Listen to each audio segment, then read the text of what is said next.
Yeah.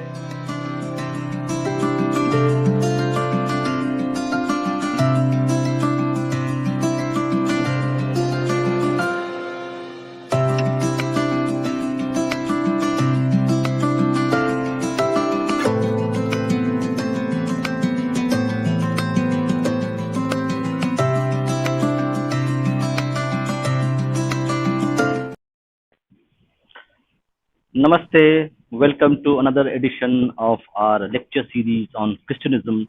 So, today is the third part of the lecture series, which is being delivered by Dr. Bijeet Prasantha. So, welcome, Bijitda. Namaste. Thank you. Namaste. And Shubho Saptami to you and to all the viewers who are in Kolkata or other parts. So it's a Shubho Panchami today. So today the festival begins officially for many people in Kolkata and outside. So enjoy and do pray to the Ma Durga that all your sorrows and all the evils that you have in your life gets banished by her. So, Bijitda, so just give us an overview before you start the lecture so that the audience can actually follow what we're going to talk today and what's the point you know touch upon. Right. So today is lecture three of this whole lecture series on Christianism. And in the past two lectures, we have discussed firstly how Christianism is inherently a cult, or so to say, in the eyes of the Roman philosophers, it is a superstitio and not a religio. So Christianity is, as per the contemporary philosophers who saw Christianism growing and brewing in Rome, they discussed that Christianism is a superstition and it is not a religion. And I think in India also we should stick to this narrative that it is a superstition and a cult which is based on false historicism and false facts, right? That cannot be like it is built around some stories which cannot be substantiated through any historical facts or records, contemporary historical records. And as a result, they fabricated a large number of historical records and facts around Christianism, and also it was being seen as some sort of a dirt, right? So Romans used to say ki all these dirty things are born in Judea, which is Jerusalem, and it reaches Rome. This is how the Roman philosophers and the administrators used to look at Christianity. And then in the second lecture, we talked about how Christianity subverted the whole right and wrong argument into good and evil argument, right? They needed that because they had to firstly make an argument violent, right? Because they had to impose some sort of violent superstructure on the Roman society to curb the spontaneous spirit of the Romans, of the Roman elites as well as Roman Aam Admis, the Prajas, right? And secondly, they needed the good and evil argument to sort of distinguish Jesus and the Christian God from the pantheon of all the Greco-Roman gods, the all the assimilative, spiritual Roman tradition and the Roman gods. To distinguish the Christian God from them, they had to bring about this good and evil sort of binarity rather than right and wrong binarity. Because in right and wrong binarity, you need solid argument, right, to prove something is right or something is wrong. But in a good and evil binarity, you need faith and not science and not argument, anything like that, right? So that is why they needed to subvert the whole discussion around spirituality from right and wrong to good and evil. And even now you can see a lot of cults or a lot of ideologies that are being born.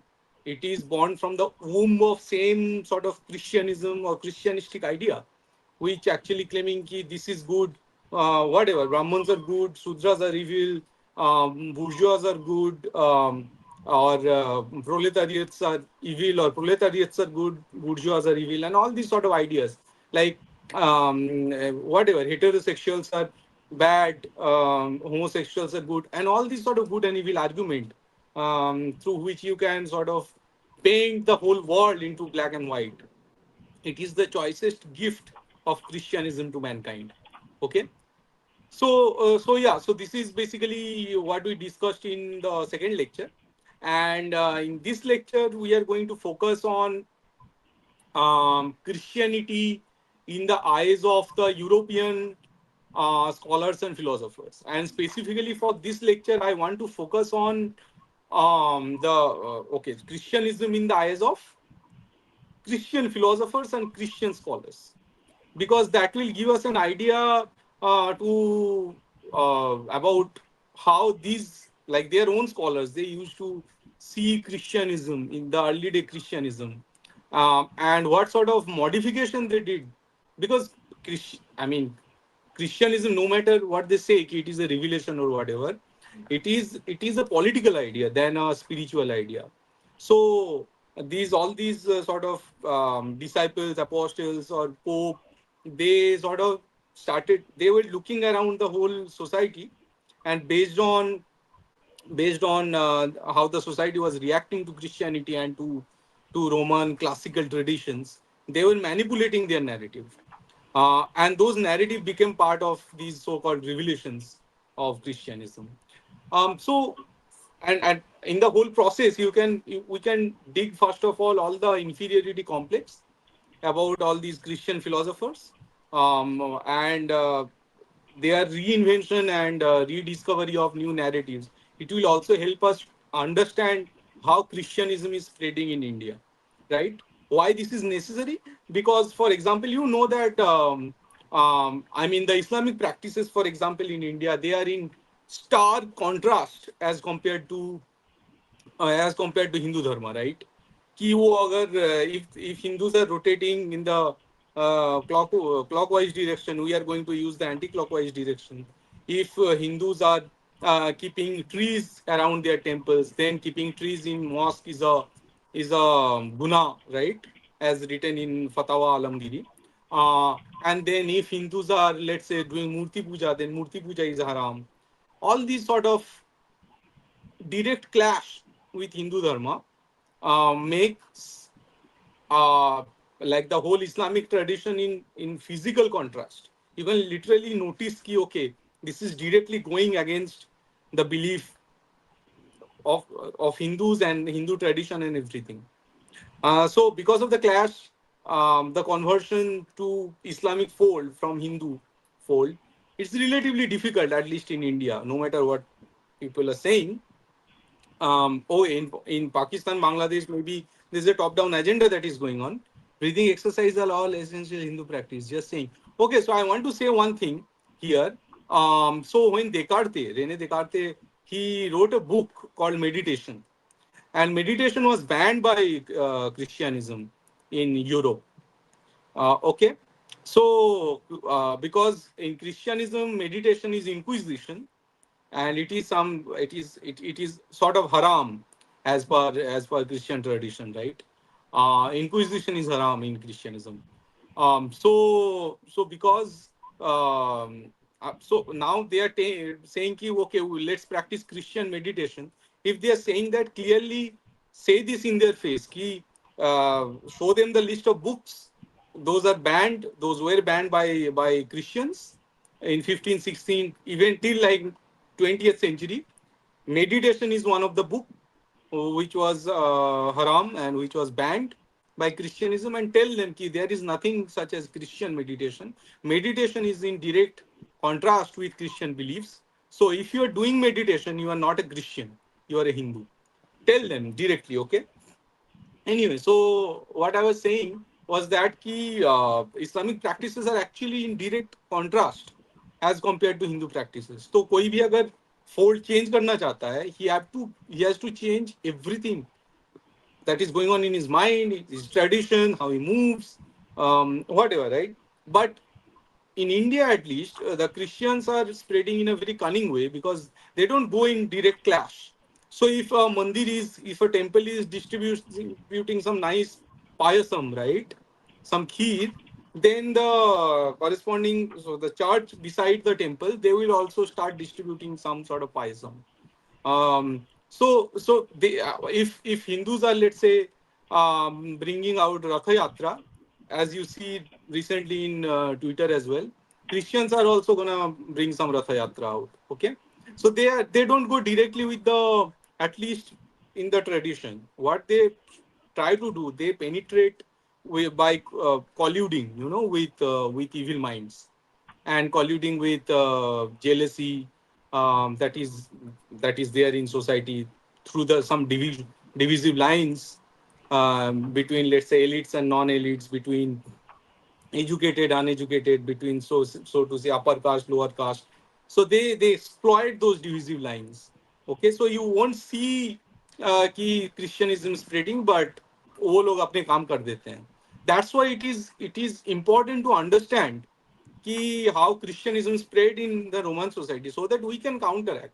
And there are many parallels how Christianism spread, and how sort of Indian state sort of changed its codes and its laws in order to give some place to Christianism, because Christianism knows how it needs to spread, and accordingly it just try to twist the Indian state and Indian sort of nation, to in order for the whole Christianism to find its place in various divisive lines and in various corners of the Indian nation. Okay, so that's why we are today we are going to find out Christianism in the eyes of the then Christian philosophers, the contemporary, like early Christian philosophers.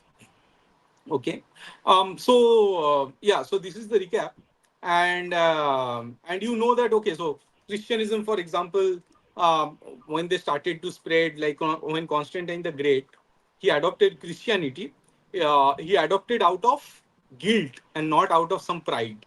Why? Because there are historical records that says his son was probably engaged in some weird relationship with his wife, and I think it was adopted son, but he could not sort of bear with this fact, and probably he killed his wife, and it started to spread across the whole story started to spread across the whole Roman society, and uske liye he was getting sort of rebuked by the whole society, chastised by the society, and out of his own pagan mind, right, the whole spontaneous spiritual mind, he could not forgive himself.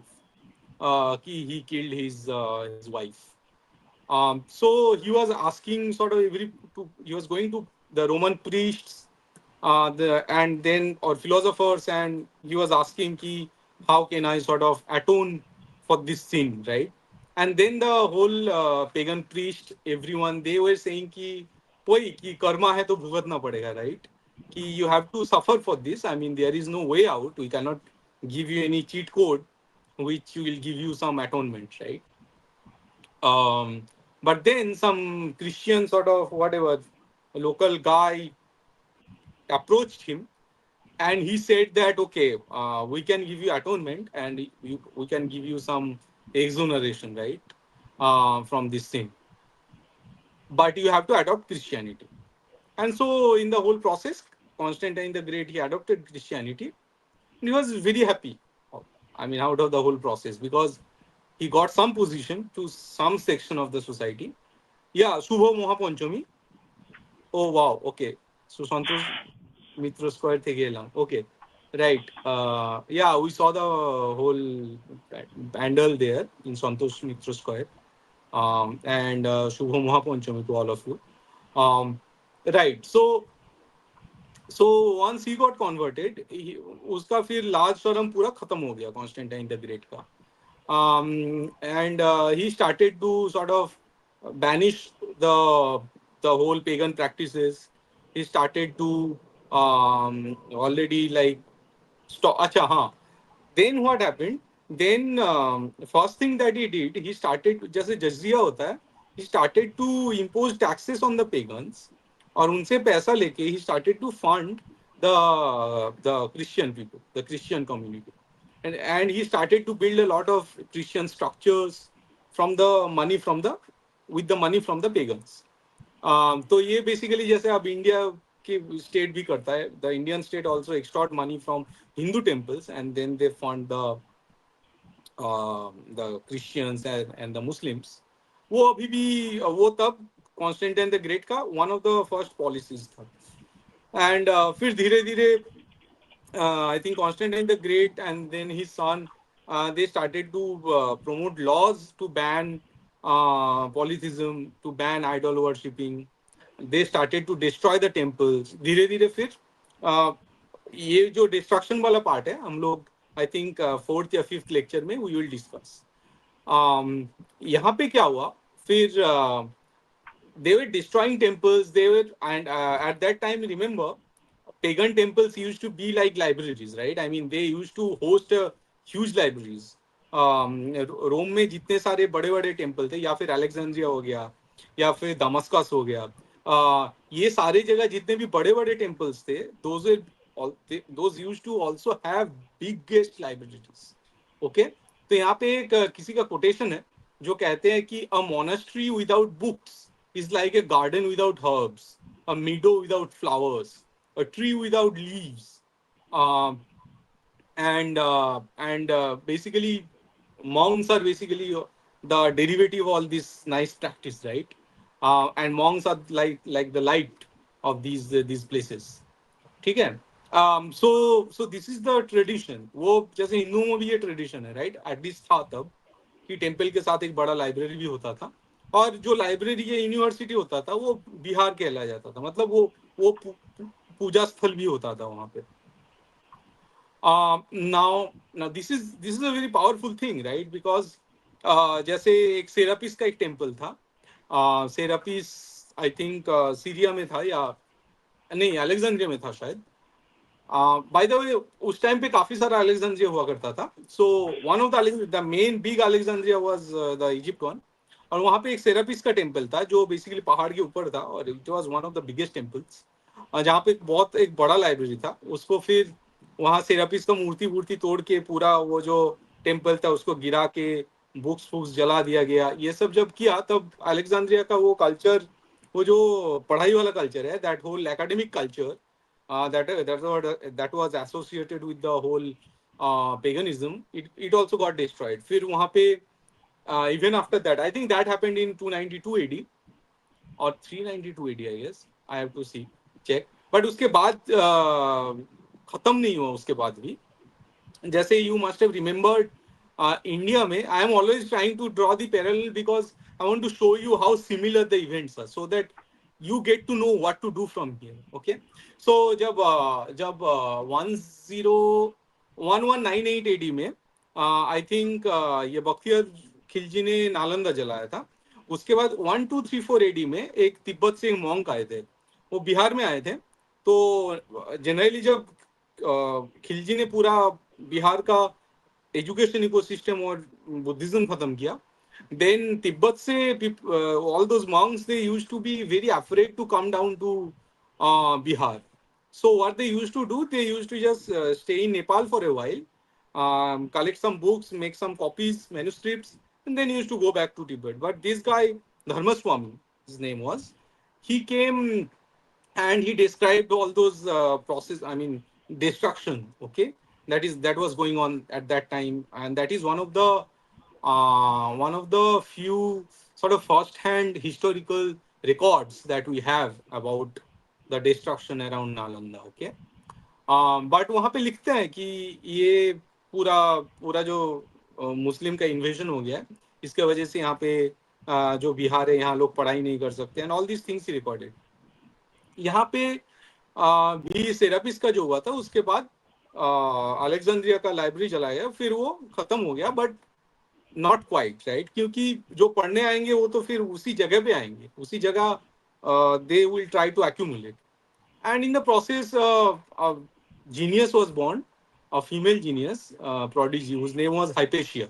Hypatia was an astronomer, philosopher, mathematician, and a pagan icon at that time. And she used to run like schools, or schools for dialogues as well as for teaching astronomy, etc. Now ये फिर इनको ये जो Christian जो उस time पे थे उनसे ये माना नहीं गया, ठीक है. And then the administrator of at that time was named Orestes. Okay, and Orestes had a nice like cordial friendship with Hypatia. तो ऑरेस्टिस को पहले ये लोग मारे, फिर उसके बाद हाइपेशिया को इन्होंने बहुत ही मतलब गंदे तरीके से दे assassinated Hypatia. And I would like to quote again from Catherine Nixie, The Darkening Age. And here she writes, um, quote, as soon as she stood on the, okay, so, quote, one day in March 415 AD, Hypatia set out from her home to go for her daily ride through the city. Suddenly, she found her way blocked by a multitude of believers in God, Christians. They ordered her to get down from her chariot. Knowing what had recently happened to her friend Orestes, she must have realized as she climbed down that her situation was a serious one. She cannot possibly have realized quite how serious. As soon as she stood on the street, the parabalini, under the guidance of a judge magistrate called Peter, who was a quote a perfect believer in all respects in Jesus Christ, unquote, searched around and seized the pagan woman. Then they dragged Alexandria's greatest living mathematician through the streets to a church. Once inside the church, they ripped the clothes from her body. Then, using broken pieces of pottery as blades, they flayed her skin from her flesh. Some say that while she still gasped for breath, they gouged out her eyes. Once she was dead, they tore her body into pieces and threw what was left of the luminous child of reason onto a pyre and burned her. तो बहुत ही गंदे तरीके से they assassinated Hypatia. Now, this way, I mean, the same treatment they were giving to pretty much all the pagan philosophers and whoever was promoting knowledge at that time. Because at that time, you know that Christians were very famous or infamous for being gavars, for uneducated, and they used to take pride in that, right? You must have heard about the phrase "ignorance is bliss." From where that maxim came from? It came from the Christian maxim. Ki ignorance is bliss. If you have faith, faith is enough. Inquisition, inquiry about the nature is bad. Inquiry about anything is bad. Okay, it's just like what Muslims are saying nowadays. Inquisition is bad. Anything other than faith is heretical. Anything other than Bible is heretical. Hence, you should not pursue those things. Okay, so all these classical icons like Homer, Virgil, and then Socrates, Plato, Aristotle, they were basically heretical, right? They were against God. Poetry was basically prohibited for a long time, and I'll discuss all these things. So, Vijitda, haha, yeah, Vijitda. So before you start your whole thing, just wanted to tell people who are watching in Eastern India, right? So what is happening in Eastern India? So this book is there, if you can see. So what Vijitda is going to talk about is kind of a mask which is worn by the Christianity or the Christianism to actually show a different picture what they actually believe and do. Okay. So this mask that you see here, we are trying to uncover the mask of Christianity and Christianism, okay, through the enlightened works that we are going to talk and discuss about. Okay, we are going to quote many people. So keep in mind that whatever you see in front of you may not be the truth, and the truth lies between the mask and the real face. So we are actually uncovering the real face. So this is a symbolic representative of that lecture that we are going to hear today. So with that, you right, start the lecture. I'll be at the background, and I'll give you comments as when they come. sure, sure. Okay, you can start now. Huh. So, as I'm saying, so once they killed pretty much all the big philosophers and the intellectual class of the Roman civilization, then they had this whole paradox. Now, how to propagate Christianity? Okay, the Philosophers were dead, but their work, those were still surviving and thriving. And because of that, no matter how best the Christian sort of disciples, these followers, or this cult was trying, it was still a shame to adopt Christianity, right? It was still a shame for a Roman, for a proud, educated, cultural, aristocratic Roman, right, which is any other Aam Aadmi at that point, for them to adopt Christianity, it was a matter of shame, because at that time it was just like कि यार मतलब जैसे for us, if someone want me to say कि भाई you convert from whatever, Bengali, or from Hinduism to, let's say, Pakistanism, okay, I would say bhai no, matlab I am a Bengali and I am very proud of my culture. I am proud of, let's say, to be born in a society where we can discuss freely the works of Rabindranath Tagore. Why would I go to a place like Pakistan, which is basically a mess and like a pretty much a gone place, right? So it was similar at that point. Ki, okay, like you guys are actually enforcing Christianism upon us, but what do you have to deliver, right? And still in the Roman mind, it was like, okay, these Christians are the same people who are burning the libraries in a temple.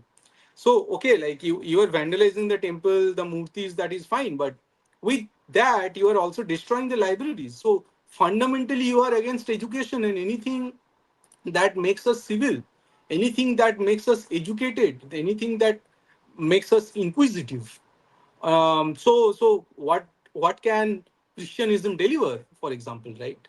So this was a matter of shame for all the Christians, and right. So basically, it was at that time when they first started to dismiss all the classic Roman literature, and it was not enough. So they soon started to digest all these Greco-Roman literature. They started to create cheap copy of those literature. Some of them worked, some of them didn't. But eventually, through centuries, what they did, they could build a huge library of their own, while uh, like a big library, a big sort of lineage of works, which would praise Christianity, and which would be very harsh and will be very critical of any other faith or any other work which is non-Christian. Okay, so right. So as I said, so in again in Catherine Nixie, there is this thing ki there's this the bishop named Basil. Basil basically is writing of some years after Hypatia's murder. He is writing an anxious address to young men, advising them on the right, quote unquote, right use of Greek literature. What do you mean by right use of Greek literature?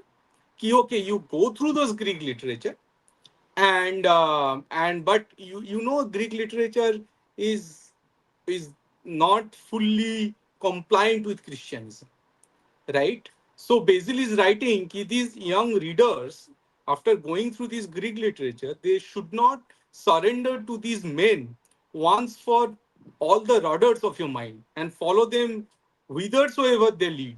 Rather, accepting from them only that which is useful. You should know that which ought to be overlooked. Okay, so basically, this bishop named Basil, he's saying ki, you read those literature, and whatever is Christian compliant, you learn them, and whatever is non-compliant with Christianism, you overlook them. But then the problem was that in even in Basil's eyes, there was a lot of things to overlook, right? So for example, today in a world, we typically know. So whenever the Western academia is saying, ki, okay, the classical literature, right?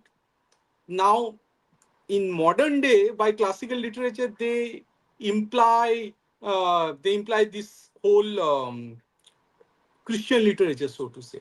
But at that time, at the time of early Christianity, by classical literature they meant the Greco-Roman literature. Okay, So now, today in a world in which there was this uh, word classical hints at something revered to the point of dullness, it is hard to understand quite how alarming many of these works were to the Christians, right? Because the classical Greco-Roman literature, it dealt with a lot of things. It dealt with idolatry. It dealt with all kind of philosophies, starting from Socrates to Diogenes, right? Even the poets like Virgil, they had their own sort of philosophies. Then there were like sexual philosophies as well, Kamsutra like philosophies. Okay, there were like sexual erotic poets as well.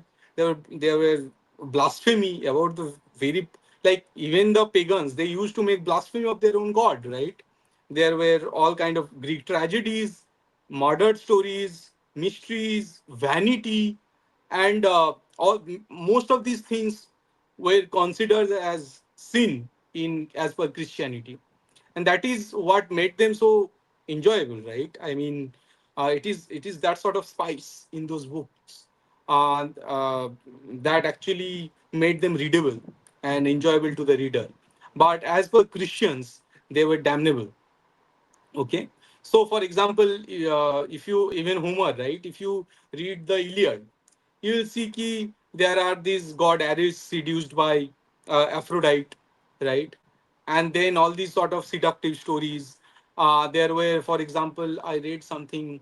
Um, yeah, there was this poet called Catullus who wrote something like Carmen 16, which was very much, so to say, I would say, very much provocative.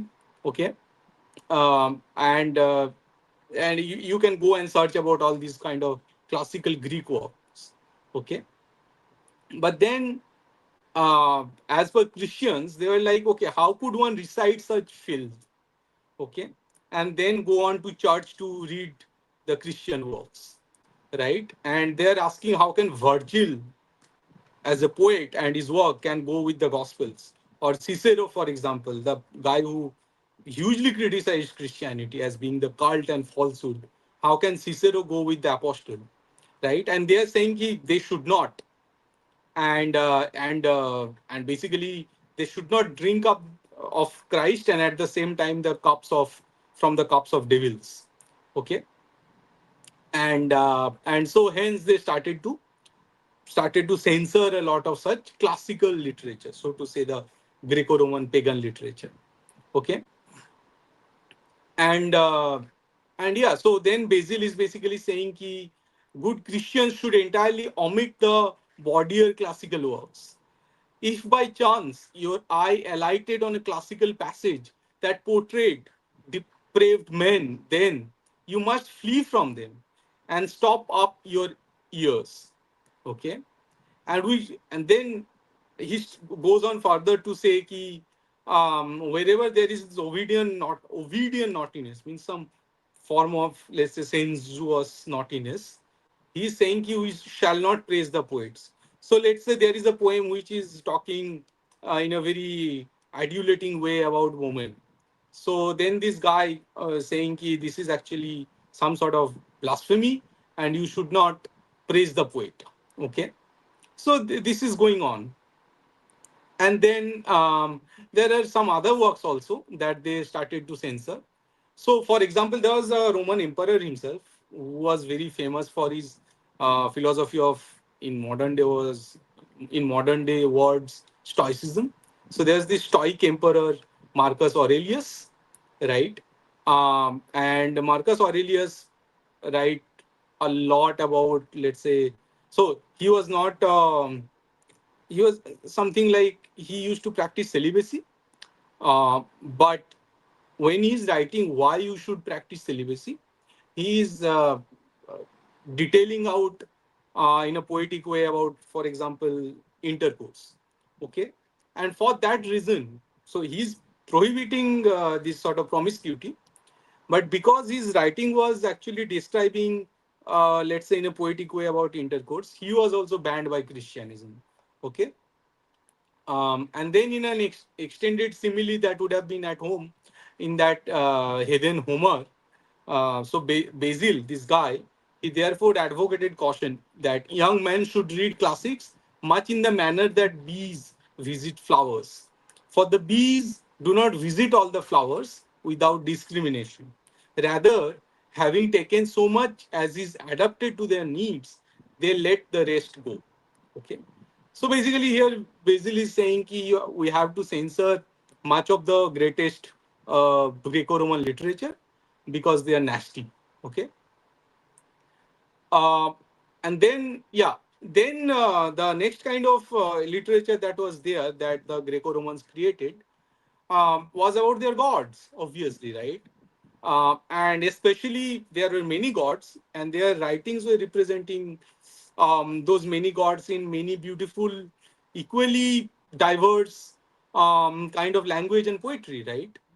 So, which was, as per the Christianism, it was idolatry, polytheism, and hence they needed to censor that kind of literature as well. So that went on. They first started to say that many gods are utter absurdity, and far from them having omniscient and omnipresence, they were shamefully and disagreeably human. And because these gods are many and they are taking human forms, and they are weeping, they are squabbling, they are having sex, they are getting drunk, and they are behaving badly to everyone.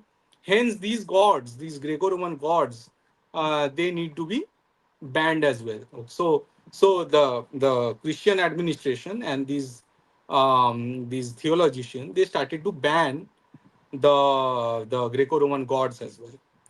This was going on in parallel and after the biggest temples in the Greco-Roman society was destroyed. Okay, so so this was going on, and I can give you a few more examples. But after some time, what happened? After some time, what was happened was that they started to run out of literature, right? If because if they are banning most of the Greco-Roman works, then there is nothing left pretty much, right? So in order to counter that, they started to say ki yeah, education is not that much necessary, and I'm going to quote a few things from there. Um, Let me check. I want to quote something by Saint Augustine. So Saint Augustine was, wait a second.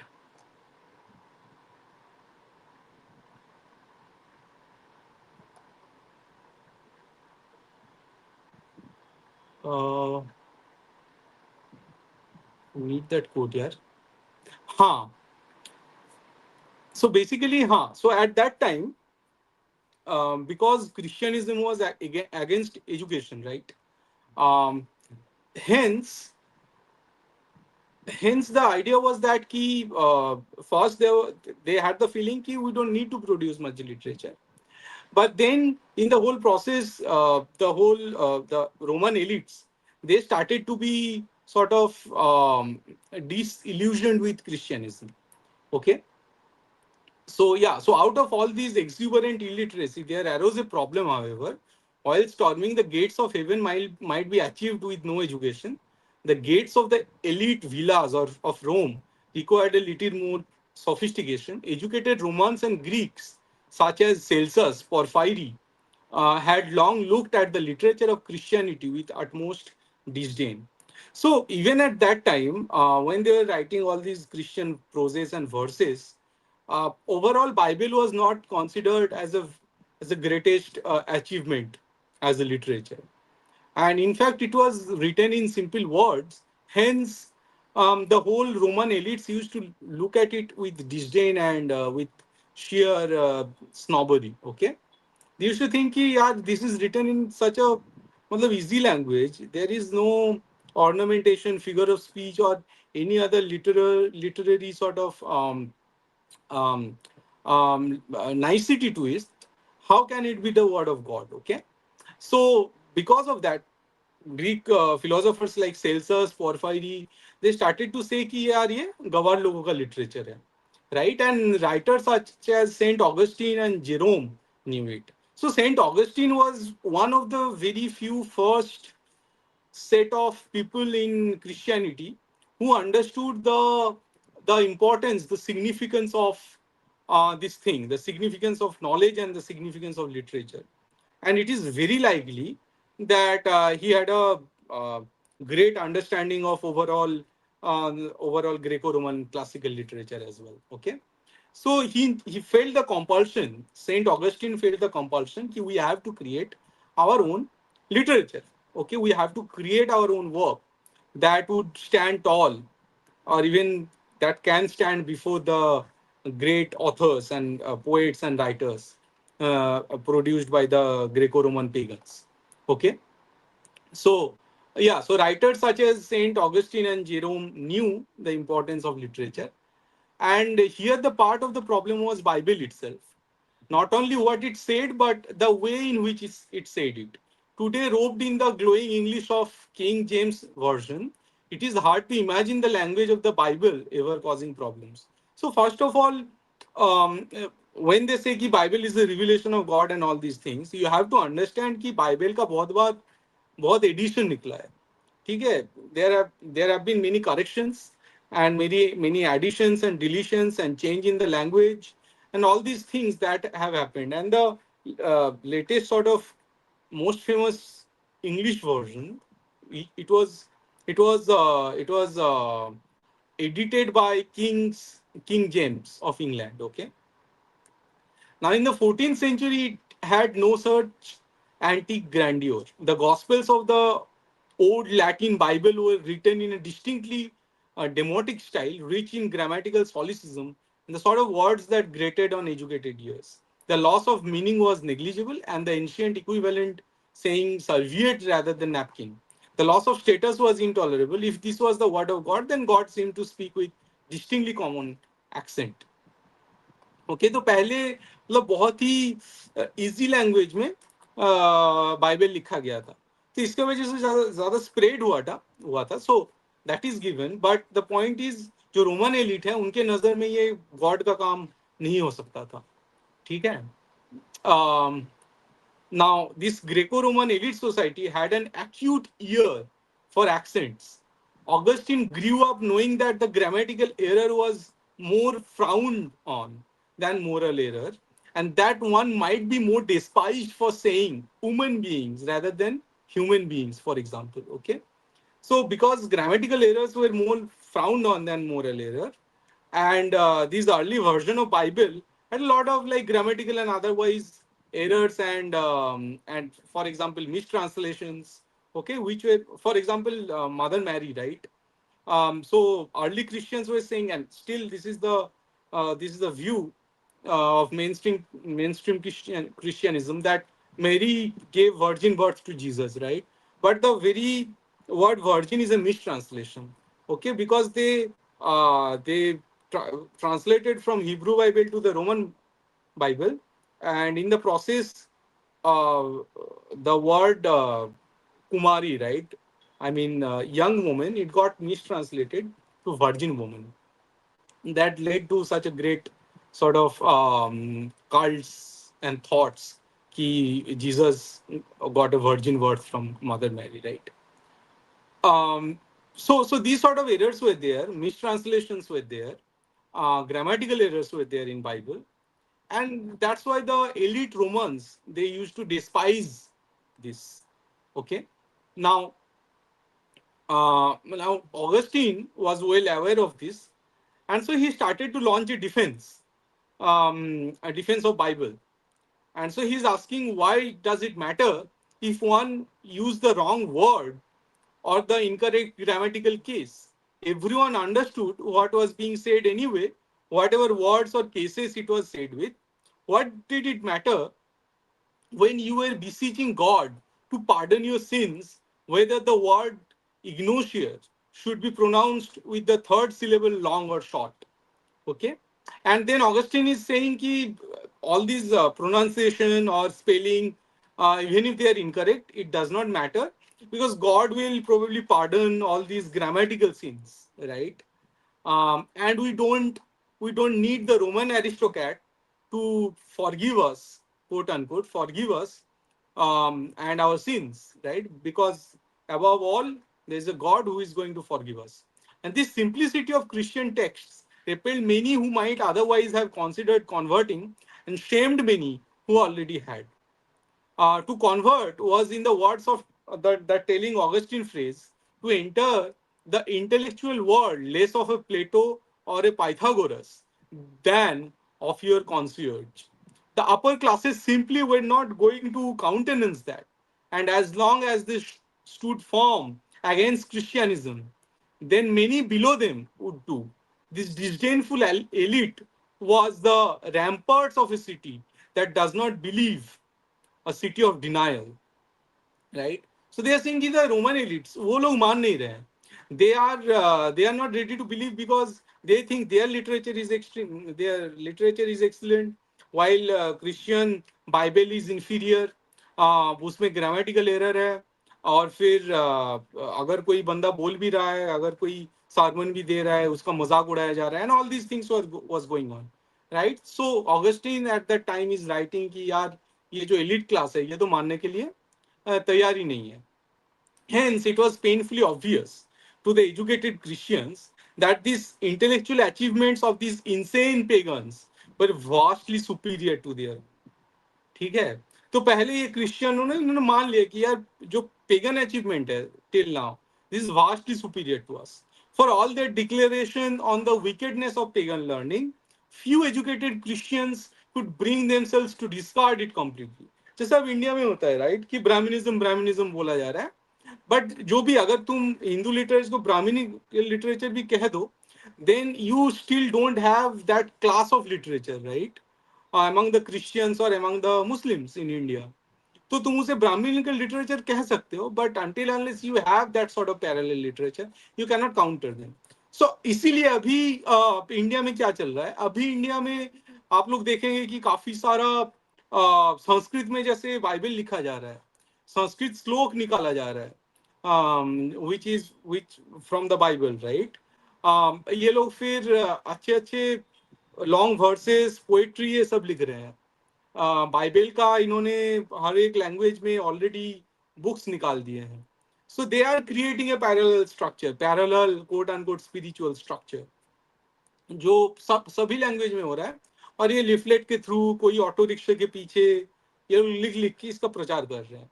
ये आपको दिखाई देगा, कैलकाटा में दिखाई देगा आज के जमाने में. So they are creating this parallel literature, and they are simultaneously critiquing the Hindu literature as the Brahminical literature. और जेएनयू में यही चल रहा है, ठीक है, जो उस टाइम पे सेंट ऑगस्टिन के टाइम पे रोम पे हो रहा था. तो अभी जैसे कैलकाटा है, वो जैसे सेंट ऑगस्टिन के टाइम का रोम के जैसा है. Okay, so for all their declarations on the wickedness of pagan learning, few educated Christians could bring themselves to discard it completely. Augustine, despite disdaining those who cared about correct pronunciation, leaves us in no doubt that he himself knows how to pronounce everything perfectly. So Saint Augustine खुद में अपने आप में एक scholar थे, but in countless passages, both implicitly and explicitly, his knowledge is displayed. He was a Christian, but a Christian with classical dash, and he deployed his classical knowledge in the service of Christianity. तो एक knowledgeable scholar बंदा था जो Christianism में convert हो गया था, और इसीलिए वो क्रिश्चियनिज्म के फॉर बात कर रहा था. He was for Christianity, and he was started writing letters and creating literature in the service of Christianity. The great biblical scholar Jerome, who described the style of sections of the Bible as rude and repellent, never freed himself from his love of classical literature, suffered from nightmares in which he was accused of being a Caesarian and not a Christian. Right? तो ऐसे भी Jerome के जैसे भी scholar भी थे, जिनको ये लिटरली इम्प्लीकेट किया जाता था कि तुम तो क्रिश्चियन हो ही नहीं, because you know so much classical Greco-Roman literature and you are so much Caesarian, कि you cannot be a Christian. And so in part from the self-interest, in part of this actual interest, Christianity started to absorb the literature of the heathens into itself. So this was probably the first recorded history जहां पे process of appropriation and process of digestion started, कि जो pagan literature है उसको Christian literature में announce कर देते हैं, मतलब कॉपी कर लेते हैं, फिर उसको डाइजेस्ट करके क्रिश्चियन लिटरेचर बोल देते हैं. Cicero soon sat alongside the Psalters after all. Most of those who felt most awkward about their classical learning made best use of it. The Christian writer Tertullian might have disdained classical learning in asking what the Athens had to do with Jerusalem, but he did so in highly classical style, with the metonymy of Athens standing in for philosophy and then prodding rhetorical question. तो यहाँ पे फिर rhetoric आ जाता है जो हम लोग पिछले एपिसोड में डिस्कस कर रहे थे कि this Christian writer Tertullian he is asking कि यार Athens has nothing to do with Jerusalem, right? But in the process, he is adopting the very Greco-Roman style of rhetoric in order to support Christianity, right? In order to proclaim his support and it is his favor for Christianity. Hello, yes, such a detailed analysis of the origins, spread of Christianity, kudos to your voracious reading, analytical mind. Thank you, thanks a lot. And yeah, please share this video, share our channel, because we are planning to come up with a lot of such series in the coming days. तो ये तो चलता रहेगा. इसका हम लोग 11-12 episode बनाएंगे, 15 तक भी जा सकता है. And then we will similarly I think और एक दो टॉपिक पे चालू होने वाला है about Bengali history, probably the medieval Bengali history. उस पर एक सीरीज इसी चैनल में आ रहा है. तो please spread our lectures and our channel and tell everyone to sort of subscribe because we need to grow fast. थोड़ा स्कॉलरली चैनल है तो थोड़ा शायद सब्सक्राइबर बढ़ाने में प्रॉब्लम हो रहा है, but that's why we need your help कि आप इसको थोड़ा कॉलेजेस के स्टूडेंट्स में, थोड़ा यूथ में फैलाओ, ताकि ताकि ज़्यादा डायलॉग ये सब चर्चा हो सके और लोगों के पास ठीक से मैसेज जा सके, at least to the scholars, so that they don't get confused when they are, let's say, if there is a PhD guy sitting in JNU जिसको बोला जा रहा है कि एक प्रो क्रिश्चियन थीसिस लिखो, उसके दिमाग में ये क्वेश्चन आए कि यार मुझे जो बोला जा रहा है that is pro Christian and anti Hindu in a way, right? Because they need to understand if their work is pro Christianity or it is helping the spread of Christianity in India, right? तो इसके लिए youth में हमारा channel का प्रचार करना थोड़ा important है और इसी एम्बिशन से हम लोग काम कर रहे हैं. So please spread our words, please spread our gospel, okay? And yeah, write about our lecture, critique us, tell us what to do next. If you can give us more historical records, क्योंकि ये important है. मैं बार बार बोल रहा हूँ, India में अभी से हमें क्रिश्चियनिज्म को अटैक करना चालू करना होगा before it gets too late, ठीक है? क्योंकि काफी जगह आजकल चाइना में दिखाई दे रहे हैं, चाइना वाले ये सब कास्ट क्लास ये सब लेके बात करने लगे हैं. और ये जो कास्टिज्म का जितना चर्चा होगा, और रैदर कास्ट का जितना चर्चा होगा, it is going to assist क्रिश्चियनिज्म more than it assist Islam, ठीक है? तो इसलिए थोड़ा इंपॉर्टेंट है कि हम लोग थोड़ा तेज फैले और हमारे चैनल के जो चर्चा है वो थोड़ा ज़्यादा फैले. I was discussing with my Bengali colleague friend the distinction in the Advaitic philosophy of Sri Adi Shankara Christianism yesterday. She agreed that the original sin, self-flagellating. This is the first message probably. So I don't know if Bhupenda is here. We can take a short break and discuss this part actually. Yes, yes, yes. I am here. I am actually just watching the chat. Yeah, actually, it is very important. I thought के ये क्या बोल रहे हैं? okay, he मैं is थोड़ा saying. Let lecture me. के zone में हूँ, थोड़ा बता Okay, दीजिएगा. हाँ. okay. So what he is saying that Sri Harsha was talking to a Bengali friend of his. Okay, and they were discussing about the Advaitic philosophy of Sri Adi Shankaracharya and Christianism yesterday, and she agreed that the original sin, flagellating, those Flagellation, हाँ. kinds of act, and the nature of Christianism is anti-humanity. She thinks that Adi Shankara himself has uh, authored Christianism, Authorized. authorized Christianism, Islamic ways of praying as everyone has same Atman. I did point her to the second one. Yeah, correct. The problem with a complex philosophy like Yeah, that we I have, did point her though. hmm, I did point to her though what? the second number point, okay, regarding anti-humanity part, अच्छा अच्छा. this anti-humanity part, No, ये because वाला she is, point हमने discuss किए थे, right? In the last yes, lecture we yes, discussed something, yes, which was but that like कि हाँ. actually that person was saying that okay, because Adi Shankara has said that everybody has Atman as a universal principle. So if an Abrahamic faith is doing something, correct, then that should be also good. Okay. So correct, he says that okay, he has authorized Christianism and Islamic ways of praying as everyone has same Atman. So the lady is actually doing kind of like a false equivalency, that if Adi Shankara has said that everybody has Atman, and if let's say an Abrahamic person is doing some bad things, that is sanctioned by the Atman. So good and bad has nothing to do with it. Whatever they are doing is good because everybody has Atman. So that's kind of false equivalency that people draw. No, so it goes even deeper than that, right? मतलब ठीक है, अगर भक्तिवाद वाला praying वाला जो part है कि बोल सकते हैं कि हाँ, that the law of karma will adversely impact the psyche of a person and their next life as long as.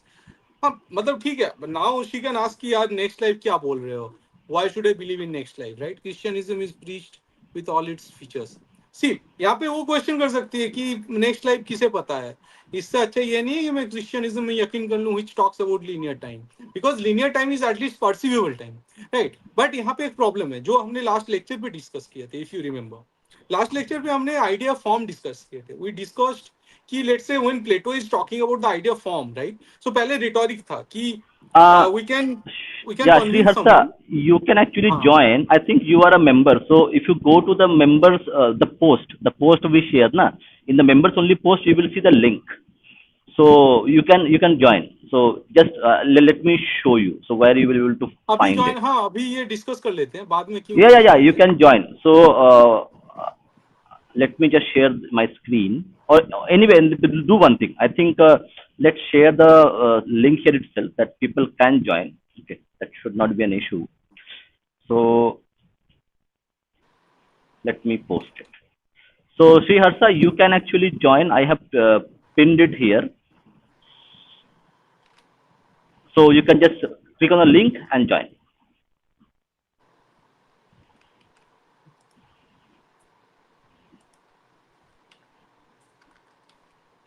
Yeah, now Shabtoshi, correct. This is something important discussion that we are having. So like we are not a school curriculum that we have to finish the syllabus. Okay, if something relevant comes, which is going to like correct, the person is having a discussion with somebody, and then again we are talking about the Christianism part and the Advaitin philosophy part.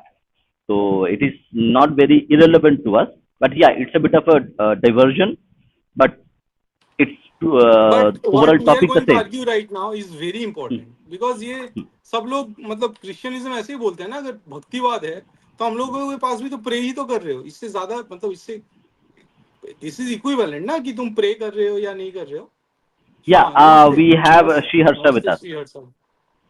Hi, Bijeet. Yeah, hi. Thank namaste. Namaste. So I think the conversation I was having was generally on the current conversion and all this atmosphere. So the thing that came up is she mentioned, I mean, the girl, that see, similar to how Adi Shankara actually said, all of us, all of these existing deities, they're equal. We should not fight. I mean, she had a very simplified view, simplistic view. It's not like nuanced. So all she said was, देखो, Adi Shankara himself in the Advaitic philosophy said that uh, everyone uh, forget the body. Uh, everyone has the same inside of us. So that is we call Atman, right?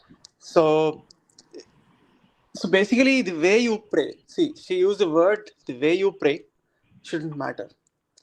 So in the spiritual realm, so so what I mean, I can understand, I do empathize with the view that hey, you can pray but you can't simply pray and The leave, like argument I told doesn't her. stop there. The argument doesn't stop there. Yeah, I said that Islam actually and Christianity, they are not like just you pray in a certain way and then leave. Rest of the day you live a different life. So it's like you have to stick to all the either it's a package, take it or leave it. You cannot use a piece like it's not a You piecemeal. cannot you cannot pick and choose. But I believe this Advaitic or Vedantic thing, right? That somehow has it's been morphed and used as in a different way to actually like a parasite to the brain of Hindus. We haven't got a proper understanding of it or nuanced view of it, and we are like suffering from mental disorder. Like it would have been a great thing to really understand and practice it. So the one good explanation I had was from Rajiv Malhotra, like 8 years ago. I was doing some videos, short form videos of his. I used to post on my channel, and I used to also give it for their foundation, Infinity Foundation. So at that time, I came across his experience that in New Jersey there was a guru in 1990s. There was a Jewish guy. So who said that I want to actually become a Hindu? Can you give me a new name? I want a mantra, Diksha. So basically, so the guru, out of ignorance, was saying that he didn't know, even he didn't ask is are you a Christian, are you a Jew. He said, no John, you can pray to Jesus and just practice whatever I am telling you. So without even trying to attempting to understand what is Christianity, how does it differ, is it compatible, Exactly. can you, yeah. So yeah, I think you understood. So he questioned the guru saying, So I have something to say here, right? yeah, तो यहाँ पे argument चालू होता है कि यार we are also praying, a Christian is also praying, we are praying to some god और some Brahm, Christians are praying to some god, their god, Christian god. तो फर्क क्या हो सकता है? या फिर may exactly, be Christianity superior क्योंकि उनका वो दिखता है कि क्या क्या तो बिल्ड किया है, whatever. Now the first of all the Europe that you see right now in modern age, it is because they could discard Christianity. मतलब पूरा पैकेज उन्होंने जब छोड़ा, उसके बाद जो इवॉल्व हुआ, that is the modern Europe. उससे पहले if you see probably India, मतलब इवन 18th सेंचुरी में इंडिया का जो पिक्चर दिखता है, यूरोप का जो पिक्चर दिखता है, इंडिया देखने में अच्छा लगता है in those, even those black and white pictures, right. So वो एक पॉइंट है. नाउ टॉकिंग अबाउट फिलोसफी कि यार गॉड भी है, सोल भी है, सोल के साथ आत्मा क्या क्या फर्क है, ये सब क्वेश्चन आता रहता है. तो पहला question to start the counter is like, लेकिन वो गॉड है किधर? उनका गॉड तो वो ऊपर वाला है ना. Now which way is the, दुनिया I घूम रहा think, है ना. I think, No, no, no. So yeah, ये पहला यहाँ से चालू होता है. I am asking this question why? Because it is the Christian morality is external morality. It is scriptural morality. It does not care about कि तुम्हारे अंदर क्या है, मतलब what spontaneous morality you have. It does not care about it. It does not care about the spontaneity within yourself. अरे ये आया कहाँ से? मतलब पहले तो और भी ये रेडिकल जिहाद टाइप आइडियोलॉजी था. ये धीरे धीरे पॉलिश हुआ है. पॉलिश कैसे हुआ है? So you know, जैसे प्लेटो था, and we have discussed it in the previous lecture. I am going to discuss it again. प्लेटो ने एक आइडिया फॉर्म दिया था. तो बेसिकली व्हेन ये स्क्रीन थोड़ा हटा दीजिए, it is distracting me. Okay, okay, okay, okay, okay. Sriharsh को देख के बात करते हैं. तो बेसिकली प्लेटोस का जो आइडिया फॉर्म था वो एक, it was trying to surpass something which is the idea of rhetoric. Rhetoric क्या था कि पहले एक ग्रीक सॉर्ट ऑफ वकील फिलोसोफर कुछ भी था, वो सिर्फ अच्छे से with his complete like good oration skill ही used to win a lot of arguments and cases. ठीक है, लेकिन रिटोरिक का प्रॉब्लम ये होने लगा कि काफी टाइम मिस जजमेंट और इनजस्टिस होने लगा. ठीक है, कि एक बार युद्ध हुआ था कहीं पे, कोई आइलैंड जीत लिया था ये रोमन ने, एंड देन थ्रू रिटोरिक लोग, जैसे आजकल ट्विटर में होता है राइट, लोग एक दूसरे पे इतना चिल्लाने लगे कि उसका एग्जीक्यूशन का ऑर्डर दिया गया. Next day this philosophers they woke up and they were quite perplexed कि यार रिटोरिक की वजह से हम लोग, ये तो मतलब दिस इज मिसगिविंग ऑफ जस्टिस. तो उन्होंने लोग भेज के फिर वो प्रोसिक्यूशन रोका. ऐसे काफी एक दो बार होने के बाद they try to come up with something which is beyond rhetoric. Then Plato came up with, then Socrates tried to say कि यार तुम लोगों को कुछ पता नहीं है, ठीक है, you don't know anything, even I don't know anything, but at least I know कि I don't know anything, so I am wiser than you, in fact I am the wisest, ठीक है. तो वो तो थोड़ा निहिलिस्टिक था, but वहां उससे फिर सोक्रेटिस को जब मारा गया, Plato came up with the idea of form. Idea of form क्या होता है कि जैसे मेरे सामने फोन है एंड आई एम सीइंग कि I am saying okay this is rectangular, right. Plato is saying कि okay it, you are calling it rectangular. Rectangle is something which is ideal, which has a form which is transcendental. और हम लोग कोई भी चीज को जो जज करते हैं about the truth, about justice, about beauty, ये सारे we compare it with some ethereal transcendental FORM form, and that form is basically the good. और उसके रिस्पेक्ट में हम लोग अपना जो सोसाइटी है, अपना जो सेंस ऑफ जस्टिस है, उसको फिर हम कंपेयर करके देखते हैं कि जितना वो उसके पास होगा उतना वो ट्रूथफुल होगा, उतना ब्यूटीफुल होगा, उतना जस्ट होगा. So this is the idea of form, but it is, ये basically पाइथागोरस से लिया गया था. But this form, इसमें एक exteriority है. Probably this guy got मतलब persuaded Pythagoras. Probably he came to India. इसका कुछ हमें records मिलता है. Probably he got persuaded by the idea of Upanishad and Vedanta, जहाँ पे वो basically वही की form, ideality, non-dualism इस पे चर्चा कर रहा था. यहाँ से वो आइडियलिज्म से प्लेटो ने फॉर्म उठाया, बट फॉर्म का प्रॉब्लम यह है कि it talks about something exterior which is beyond us.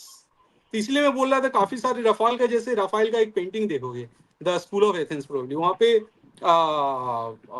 Plato basically ऊपर दिखा रहा है कि देयर इज समथिंग ऊपर, मतलब there is something beyond transcendental to all this physical shapes and things that we see around us. यहाँ पे Aristotle बोलता है कि उसका जो डिसाइपल था कि नहीं, it should come from within us. तो एरिस्टोटल नीचे दिखा रहा है उंगली, ठीक है. तो ये जो कॉन्ट्रास्ट है, यहाँ पे प्रॉब्लम क्या है, प्लेटो और एरिस्टोटल बोल रहा है कि ये हमसे आ रहा है, idea of justice, idea of spirit. लेकिन ये तो अलग स्कूल ऑफ थॉट के हिसाब से देखा जाने लगा. They could not combine this two. जहाँ पे शंकराचार्य आते हैं एंड ही इज सेइंग कि ठीक है, एक ब्रह्म है, एक आत्मन है, एंड जो आत्मन है वो ब्रह्म के साथ नॉन डुअल है. It is basically as if, मतलब different side of the same coin. ये जो यूनिफिकेशन है और ब्रह्मन एंड आत्मन, ये शायद ये इसमें जो हमारा जो फिलोसफी है, वैदिक फिलोसफी है, वो थोड़ा ग्रेको रोमन फिलोसफी को सरपास कर जाता है. क्योंकि फिर इसमें ये आ जाता है, ठीक है, देयर एग्जिस्ट समथिंग ट्रांसेंडेंटल, वहां से शायद ट्रूथ, जस्टिस, ब्यूटी आ सकता है, but it exist within us because we are that, right. तत्त्वमसि. तो जो तुम्हारा idea of justice, truth, beauty आता है, वो तुम्हारे अंदर से भी आता है, और उससे ये पूरा जगत बना हुआ. एंड यहाँ पे ग्रेको रोमन आइडियोलॉजी, मतलब एटलीस्ट जो रोमन पेगन आइडियोलॉजी है, वो थोड़ा पीछे हो जाता है ना. जब क्रिश्चियनिटी आता है, क्रिश्चियनिटी पहले इन सबको डिस्कार्ड करता है कि ये सब तो पेगन लोग हैं, इनके मानेंगे नहीं. But then they started to play with Plato's idea of form, जहाँ पे बोल रहे हैं कि ठीक है, कहाँ गॉड एग्जिस्ट कहाँ करता है, गॉड हमारे सबसे ऊपर एग्जिस्ट करता है. वो ऊपर वाला जो कॉन्सेप्ट है, हेवन में कहीं बैठा हुआ है, and he is exterior, right. He is beyond all this physical mess that we are living in. तो वहां से हमें देख रहा है, और वहां से उसका जस्टिस का आइडिया निकलता है, राइट, कि God is giving us justice, God is giving us Jesus Christ. God is giving us someone who can work towards the atonement of our sin. So तो everything comes from इस तरह without. से, हाँ, इस तरह से जैसे मोरालिटी को एक्सटर्नलाइज कर दिया गया through some scripture, external morality, तो वो अंदर से चला गया. नाउ द पॉइंट इज कि जब तुम मोरालिटी को एक्सटर्नलाइज कर दोगे, you create a split with in you. क्योंकि बाहर एक एक्सटर्नल स्क्रिप्चर है which is prescribing you some morality, and then something within you which is telling you, it's like you are telling yourself what morality should be. यहाँ पे एक split create होता है, and this split, this schism is something that can be exploited by these Abrahamic ideologies. और ये बार बार होता है this. मैं इनफैक्ट स्प्लिट पे काफी सारा चीजें लिख भी रहा हूँ कि स्प्लिट से जैसे अब्राहमिज्म घुसता है. it's just like a whatever, right, through which you can penetrate. You need to create that hole, ठीक है. और यही स्प्लिट है. यहाँ से अब्राहमिज्म निकल सकता है, मार्क्सिज्म घुस सकता है, यहाँ से यहाँ पे घुस सकता है तुम्हारा जो आजकल वोकिज्म है, कोई भी आइडेंटिटी पॉलिटिक्स है. कि तुम जो हो नहीं वो तुम्हें समझाया जा रहा है कि ये तुम्हारे लिए सही है। इसमें रूरल अर्बन डिवाइड क्रिएट किया जा सकता है, आइडेंटिटी पॉलिटिक्स खेला जा सकता है, नेशन क्रिएट किया जा सकता है। तो so this is what I think कि what is the main difference between Hinduism and these external sort of moralities. Absolutely, yeah, yeah.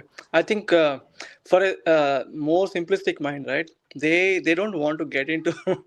I mean, I'm talking about a layman who's just like anyone you see on the road. Like you can't, if you just. I mean, no, I can't determine what whether they are layman or not. But I'm saying, you understand what I'm saying. 80% of the people they just go by the daily chores, and so I think they are exploiting the whether whether the Dravidian is, I mean, more Right, Christian right, oriented thing, or they are using this like a judo, where you use the opponent's power to actually put them down, twist it, and right, then right. use it against you, and then use your children, everything.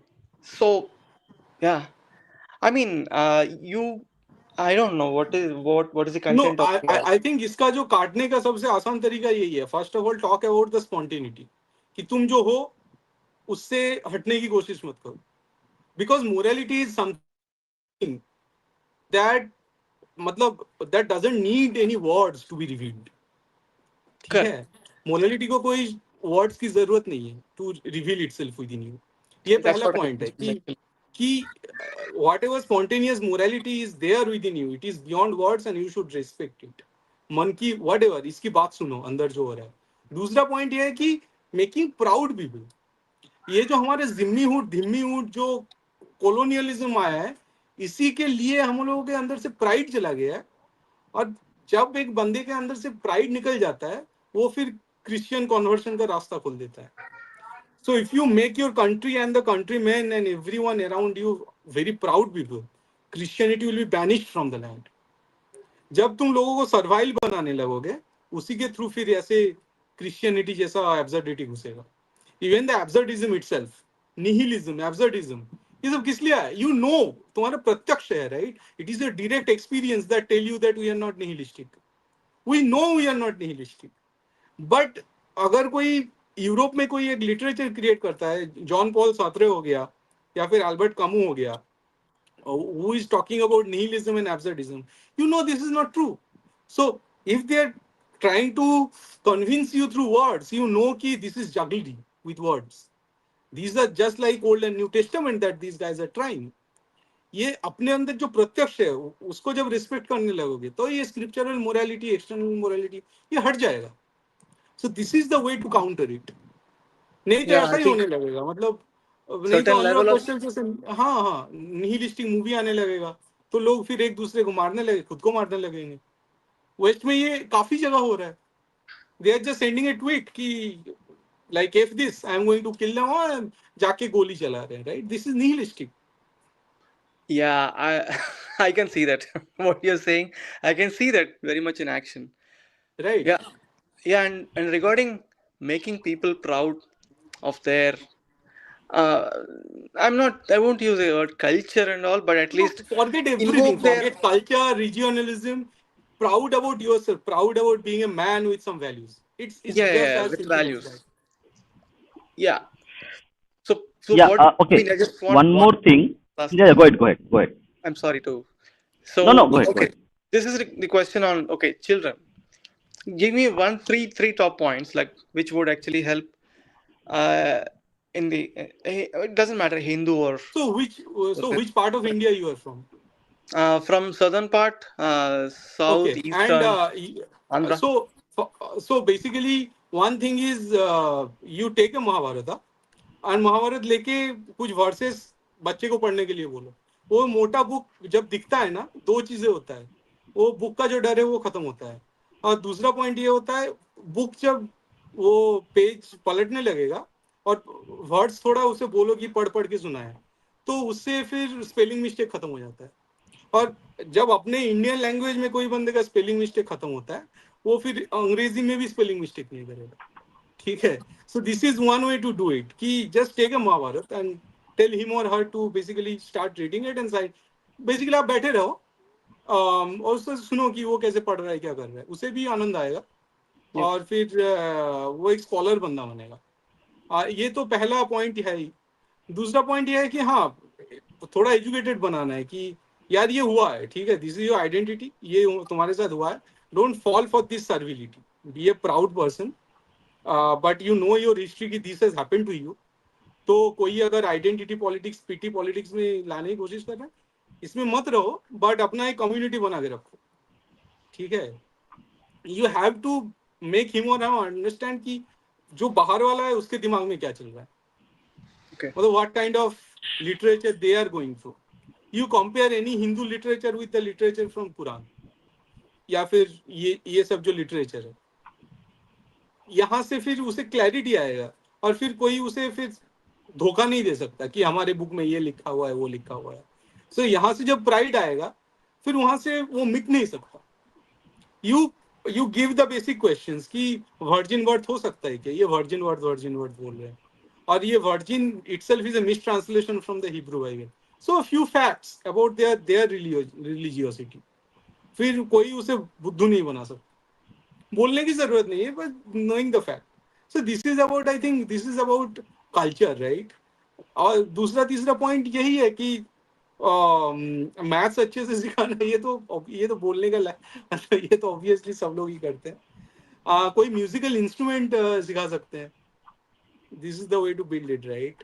All these pagan practices, as simple as that, सारे जो pagan practices है वो सिखाओ, and then I think या it will be good. I think let them This is my be suggestion. invested in in themselves and believe in their common sense. Right, right. Not See, yeah. one thing I would like to highlight, what I asked the question by Sri Harsha, is that children should have a like activity where they actually interact with the book or instrument. So that instrument, the hand-eye coordination, is very important for the brain's growth and also for the child's growth. So, like now, correct, now you will see toys are made to actually they can break, they can unbreak, they can make it. Correct. So this is a very primal psychology, okay, of human child's growth. That whatever toys, whatever they do, they need to interact with that specific thing, object. Okay, it can be a book which will going to imbibe his mind and his consciousness and his imagination. Again, like musical instruments or some other kind of toys, some kind of activities that they do, that is actually create the kind of brain which will actually make sure that they develop critical thinking. When mind and body is interacting and trying to play with that what is in his mind, that is going to create a kind of a combination which will make sure that they will be able to ask questions and ask critical questions, why it is there, why it is breaking, how I am fixing it. That is important, that people actually like don't do a lot of things. Interactive activities with specific things they can actually make and break. That's very important. Thank you both for the opportunity. Thanks a lot. Thank you. For joining. Yeah, thank you. You can, I don't know how to switch this off, so Okay, no, I will do that. Go ahead. Okay, Yeah, thank Bijit you. da. So basically, that is what we were discussing, right? Ki, these guys, Christians, in second, third, fourth century, they did not have much literature. So they started to censor the pagan literature, but that was not enough, because in that way they could not convince the Roman elites, right? In my opinion, the best strategy to introduce heroes like Hanuman, Arjuna. हाँ, वो तो जब महाभारत पढ़ेंगे वो तो automatically आ जाएगा. And these books are very cool books in my opinion. उससे मतलब मैं like in my experience what happened was similar. That's why this one thing that I sort of I'm very proud of in a way कि मैं इसी से जब सीखा था, महाभारत पढ़ने लगा था, क्योंकि मेरे जो ग्रैंड मॉम थे वो बूढ़ियों का एक सभा टाइप होता था, and then they got me कि इसको, ये बच्चा है इसको लाओ और इस महाभारत पढ़वाओ, ठीक है। क्योंकि उस टाइम पे काफी बूढ़ियों का वो आंखों का ऑपरेशन हुआ था, कैटरेक्ट वगैरह। सो दे ब्रॉट मी, एंड वो बैठक खाना होता था, बैठक खाना में मैं पढ़ता था। और उसके बाद मेरा एक्चुअली स्कूल एजुकेशन चालू हुआ मेरा, तो मैं तो ये सब केजी वेजी में गया भी नहीं। But then what people found about me कि ये बंदे का स्पेलिंग मिस्टेक नहीं होता है, Matlab, the teachers were also amazed, right? And every time they literally they try to beat me कि ये वाला कुछ नया मोड़ दे देते हैं, कुछ अलग वर्ड ट्राई करते हैं. बट संस्कृत लिटरेचर इटसेल्फ इतना वास्ट है, और वहां से फिर आप ये सब पढ़ने लगोगे तो स्पेलिंग मिस्टेक बहुत कम हो जाए. स्पेलिंग मिस्टेक कम होने से जो कॉन्फिडेंस आता है, लिटरेचर हो या फिर और कोई जगह हो, बाद में उससे वो फिर 10 तक खींच ही लेता है. ठीक है, 11 12 का थोड़ा साइंस ही हो जाता है, तो तब थोड़ा अलग तरीके का माइंड चाहिए होता है. But at least literature, history, geography, ये सब तो खींच ही लेते हैं उसके बाद. Yeah, we have Munshi Shastri with us. So, hi. Hi Namaste. Munshi, नमस्ते. So yeah, actually, we also need to look back in our past as well, right? So I want to remind people about this beautiful TV series called Malgudi Days. One of the first episodes in Malgudi Days was basically, I think the main character, he's a kid. He's called Swami. Like, उसका नाम ही स्वामी है, right? वो school पे जाता है and it's basically British run missionary school, और उधर उसको मिशनरी उसको बहुत गाली दे के basically exactly what you describe, right? ऐसा तुम लोग का भगवान नकली है, देख मैं तुझे अभी पनिशमेंट दे रहा हूँ, तेरा भगवान किधर है, राइट? वो सब सीन सब क्लियरली बताते थे. And actually if you ask some of the older generation Indian, even folks of my generation who were born in the 80s, we were a lot of us went to convent schools, और conversation भी ऐसे होता था. So when we would come home, our parents would actually prepare us for these kinds of conversations, right? उन लोग हमें बताते थे, देख ये लोग ऐसे तुम लोग के साथ दखल अंदाज करेंगे, ये चीज बोलेंगे, and that would sort of prepare us. मैं तो फॉर्मली मैं कोई स्क्रिप्चर नहीं पढ़ा हूँ. मैं जो भी स्क्रिप्चर पढ़ा हूँ मैं, ठीक है, यज्ञोपवीतम के टाइम पे किया, तो उसके बाद मैं कुछ नहीं किया. But I still remember those lines of arguments and debates that my parents presented to me at such a young age, that मैं अभी भी कोई भी मेरे पास आता है, I mean, वेस्ट में रहे हुए तो it's a sort of fact of life that you keep on bumping with missionaries. They are not able to sway my arguments. They're not able to convince me. So I think it's Right. important for one, we need to look back in the past and see how those kids, basically our grandparents, dealt with these situations. Right. And two, like, we as older gentlemen need to teach our younger gentlemen about the kinds of arguments they will face. We don't need to teach them our tenets, but we just need to tell them like, hey, देख ये सब arguments आने वाला है, ये सब तुझे Right. बताने वाला है, इससे कुछ फायदा नहीं होने वाला है, तुम लोग को ही उल्लू बनाना है. So that's all I got to say. Right, right. And मैं तो I think I have already told you about my encounter, right, in my school days with Christianism. कि हमारे बगल में एक चर्च था, वहाँ 2 स्कूल भी थे, मिशनरी गर्ल्स एंड बॉयज. तो हम लोग तो फिर आई थिंक हमारे से 5 साल पहले से ही हमारे जो सीनियर थे उन्होंने ये प्रथा चालू हो गया था कि ये मतलब इनको हराना, राइट, एग्जाम्स में, स्टेट एग्जाम, काफ़ी जगह क्रिकेट में, फुटबॉल में हराना, ये सब 5-6 साल पहले से चालू हुआ था हमारे सरकारी स्कूल में. But then what happened was कि वही मुझे एक छोटा सा लिफलेट टाइप मिला, पैम्फलेट मिला, जहाँ पे they were distributing a pamphlet that talks about Christianism, the basic Christian story. And when the first time I read it, I laughed about it. And so I brought the pamphlet to my classroom. I sat with 5-6 of my friends. It was a boys' school, obviously, so the culture was very brutal. And we made fun of this guy, right, who was whatever cross nailed and this thing. And बिल्कुल विशुद्ध बंगाली में बिल्कुल उसका मजाक उड़ाया हमने. ये कैसा, मतलब क्या है ये, मतलब ऐसे कर दिया गया और इसको लेके कहानी बना रहा है. So that was the attitude, right? So in a brutal, proud culture, this guy Christ cannot stand. You have to create that culture of pride and self-confidence and a little bit of savagery. Okay, the pagan savagery, as you know it, the elite savagery. कि हमारे सामने अगर argument, गंदा argument लेके आते हो, खा जाऊंगा. There is no place for dirty argument. There is no place for absurd argument before me. अगर लाते हो तो तैयार होके आना. कि अगर हार गया तो मतलब इतना बेइज्जती करूंगा कि तुम मतलब याद रखेगा, जो भी है तुम्हारा भगवान भी याद रखेगा मुझे, ठीक है. So in that kind of culture Christianism can not flourish. You have to create that kind of confident savage culture जो जो यूएस में है. फॉर एग्जांपल यूएस में this guys are out of Christianity and now they are trying कि Christian nation बनाना है, ये है वो है. The Republicans they don't believe in making it a Christian nation. I mean, just imagine the dichotomy. They are choosing a guy as leader, a guy like Donald Trump as their leader, who is engaged in so much debauchery and whatever, right? So these Goras in even in the US and obviously in Europe, they are so much out of Christianity. Why? Because they're proud people.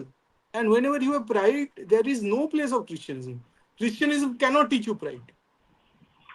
Christianism can only teach you servility, split, schism, ठीक है, लोगों को पागल बनाना, उल्लू बनाना, कैसे how to be nice at your face but have जहर inside your self. ये जो मास्क पहनना होता है, ये क्रिश्चियनिज्म ने सिखाया है इस दुनिया को, ठीक है. So if you are proud man with one mind, ठीक है, क्रिश्चियनिज्म घुस नहीं सकता. should do an episode. हाँ, मोरमन्स का तो मजाक तो अमेरिकन खुद वो लोग मजाक बनाते हैं. मोरमन्स जस्ट लाइक कि इंडिया में जैसे कोई इंडियन दलित अगर अमेरिका में जाके क्रिश्चियनिज्म का बात करता है तो गोरा उसका मजाक उड़ाता है. सो द सेम वे अगर कोई मोरमन आके ये सब बताता है तो गोरे उनका मजाक उड़ाता है कि भाई हम लोगों को ये बोलने आए हो, we converted you with brute force, now you guys are teaching us these things. तो ये सब तो होता रहेगा.